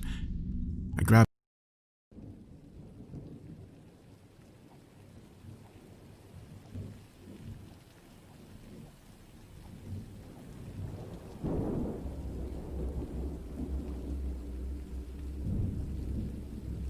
This story was told to me secondhand by my cousin. He is someone who has zero interest in fiction and no creativity, so I trust him when he told me this happened to him back in 2005 during a camping trip. He and 4 of his friends were illegally camping in one of the national parks in the Midwest. They were hiking well off the permitted trails and decided to camp in a very scenic spot with a great view of the surrounding landscape. It had been raining heavily the entire time they were hiking. But instead of lighting up, the storm only continued to get worse. It was an unseasonably bad thunderstorm. And the only reason that my cousin and his friends didn't turn around was because it would have been more of a bother to hike all that way back and locate their vehicles than it would have been to just set up camp. They knew that they would most likely get caught if they built a fire, but they did so anyway, as they were soaking wet.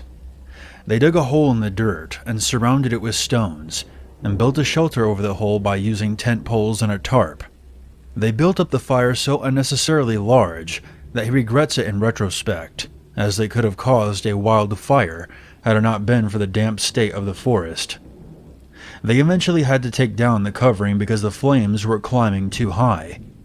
They all got moderately drunk, and made Bigfoot whooping calls into the night, and played a game where they tossed a small stone back and forth through the flames at each other, and the person who dropped it first had to forfeit his drink to the one who had thrown the stone. Every time the thunder rumbled, one of them had to crack open one of the cheap beers. The rain was so heavy that their shouts and loud cursing barely traveled through the canopy of trees. Later that night, after the rain had put out the fire, and my cousin had fallen asleep, the ground beneath him gave way, and 2 of the tents slid down the slope. When they reached the bottom of the steep incline, my cousin and his friend thrashed and cursed as they freed themselves from the tents, only to find out that they were waist deep in a bog of mud. They shambled back up the hill, soaking wet and covered in mud from the waist down, and woke up the other 3. They gathered their flashlights and went back down to collect their belongings as best they could. After a few minutes of searching through the mud and recovering what they could, my cousin felt something hard and smooth in the mud. Thinking that it may have been a tent pole, he pulled it out, and was utterly shocked when he realized that what he was holding was a bone. Figuring that they were the skeletal remains of a deer carcass, he tossed it aside and continued to shuffle around through the mud. After a moment, the tone changed, as each of them had found at least 2 or 3 more bones of varying sizes embedded in the bog. An argument immediately began as to whether or not they were human. None of them were educated enough in human anatomy to determine that with any kind of certainty. My cousin tried to calm everyone down, assuring them that they had to be animal bones that had been discarded, and this was obviously someone's dumping ground. But yet, none of them had found a hoof or an antler or anything that would make it obvious that the bones were not human. My cousin then stated that whatever they were, he didn't want to swim with them any longer, so he made a climb back up the slope. Then one of the others removed a bone from the mud that had a large metal piece attached to it. It appeared to be one of those metal implants that are surgically placed into someone to help support broken bones. That's when a gripping fear took a hold of the group. They quickly climbed back up the incline and packed everything up, dousing the smoldering firewood completely before they left. They didn't take any of the bones with them. The sun began to rise as they returned to the path, and it was decided that they couldn't leave without admitting to what they had discovered. They waited at a park station until it opened, and then admitted to what they had found. At first they were met with casual annoyance and disbelief. They were told to stay put until someone had been out there to confirm the story. After a few hours, the police arrived and questioned each of them separately. The Park Service attendants went from annoyed to alarmed. They were transported to the police station and questioned further for hours. They confirmed that what they had found had not just been animal bones. Initially, they threatened my cousin and his friends with jail time, likely just to keep them talking and to scare them into being honest. They were then told the Park Service was going to make them pay some kind of fine for the supposed fire damage. But after close to 8 hours later, they were all allowed to leave with their belongings and never received any kind of follow-up. My cousin was shocked that the incident never got any kind of notable media attention, and later stated to his friends the whole thing was likely a cover-up, and that the Park Service didn't even want to keep a paper trail on it. My cousin told me that between the 5 of them, they found well over 30 separate bones, and knew that there were plenty more still underfoot. I often wonder if my cousin and his friends stumbled upon a mass grave with dozens of bodies that had been uncovered that night by the storm.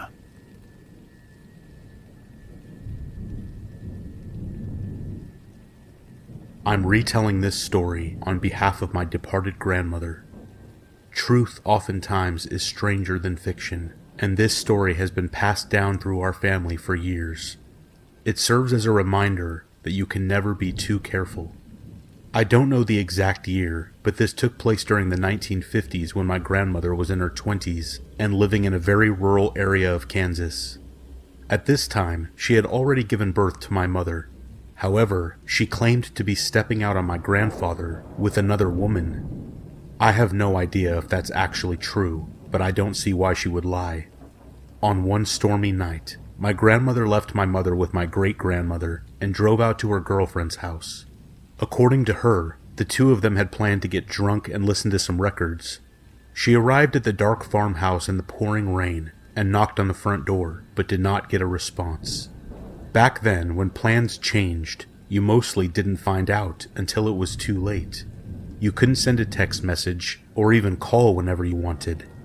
Figuring that something had happened, my grandmother decided to spend the night in the empty house anyway, so she didn't have to drive back in the pouring rain, and began searching for the spare key. She went around to the back of the house, the wind tearing at her coat and nearly knocking her over. She reached the back porch and continued her search for the spare key. Apparently, it wasn't in its normal spot, so she sat on the somewhat sheltered back porch behind a pile of firewood. She said her being too stubborn to go back home was what likely saved her life that night. She lit up a cigarette and sat smoking for an uncertain amount of time. She didn't want to break into her girlfriend's place, but she also didn't want to go back out in the rain and return to her car and drive back in these conditions, which had only gotten worse. She stated that lightning was crisscrossing all around the sky, and the wind was making the wooden fence lean at a sharp angle.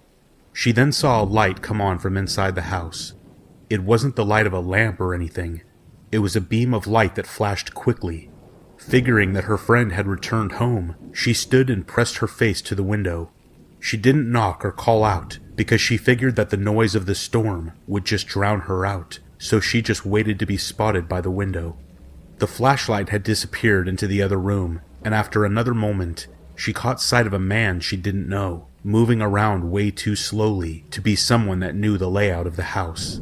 She only got a quick glimpse of him in the darkness, but she saw enough to know that it wasn't a member of the girlfriend's family. She thought it could have been a neighbor that she didn't know, but his suspicious behavior was making her uneasy, so she ducked down and decided to wait a while, despite the raging storm. After a while of hiding, she crouched beneath the window and would occasionally see the flashlight beam dance across the back porch from one of the inside windows. She figured if it was someone who was supposed to be there, they would have either turned on a light, or at the very least, would have stopped wandering around so slowly, as if they were looking for something. After what she suspected,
effects was a few minutes. The door to the back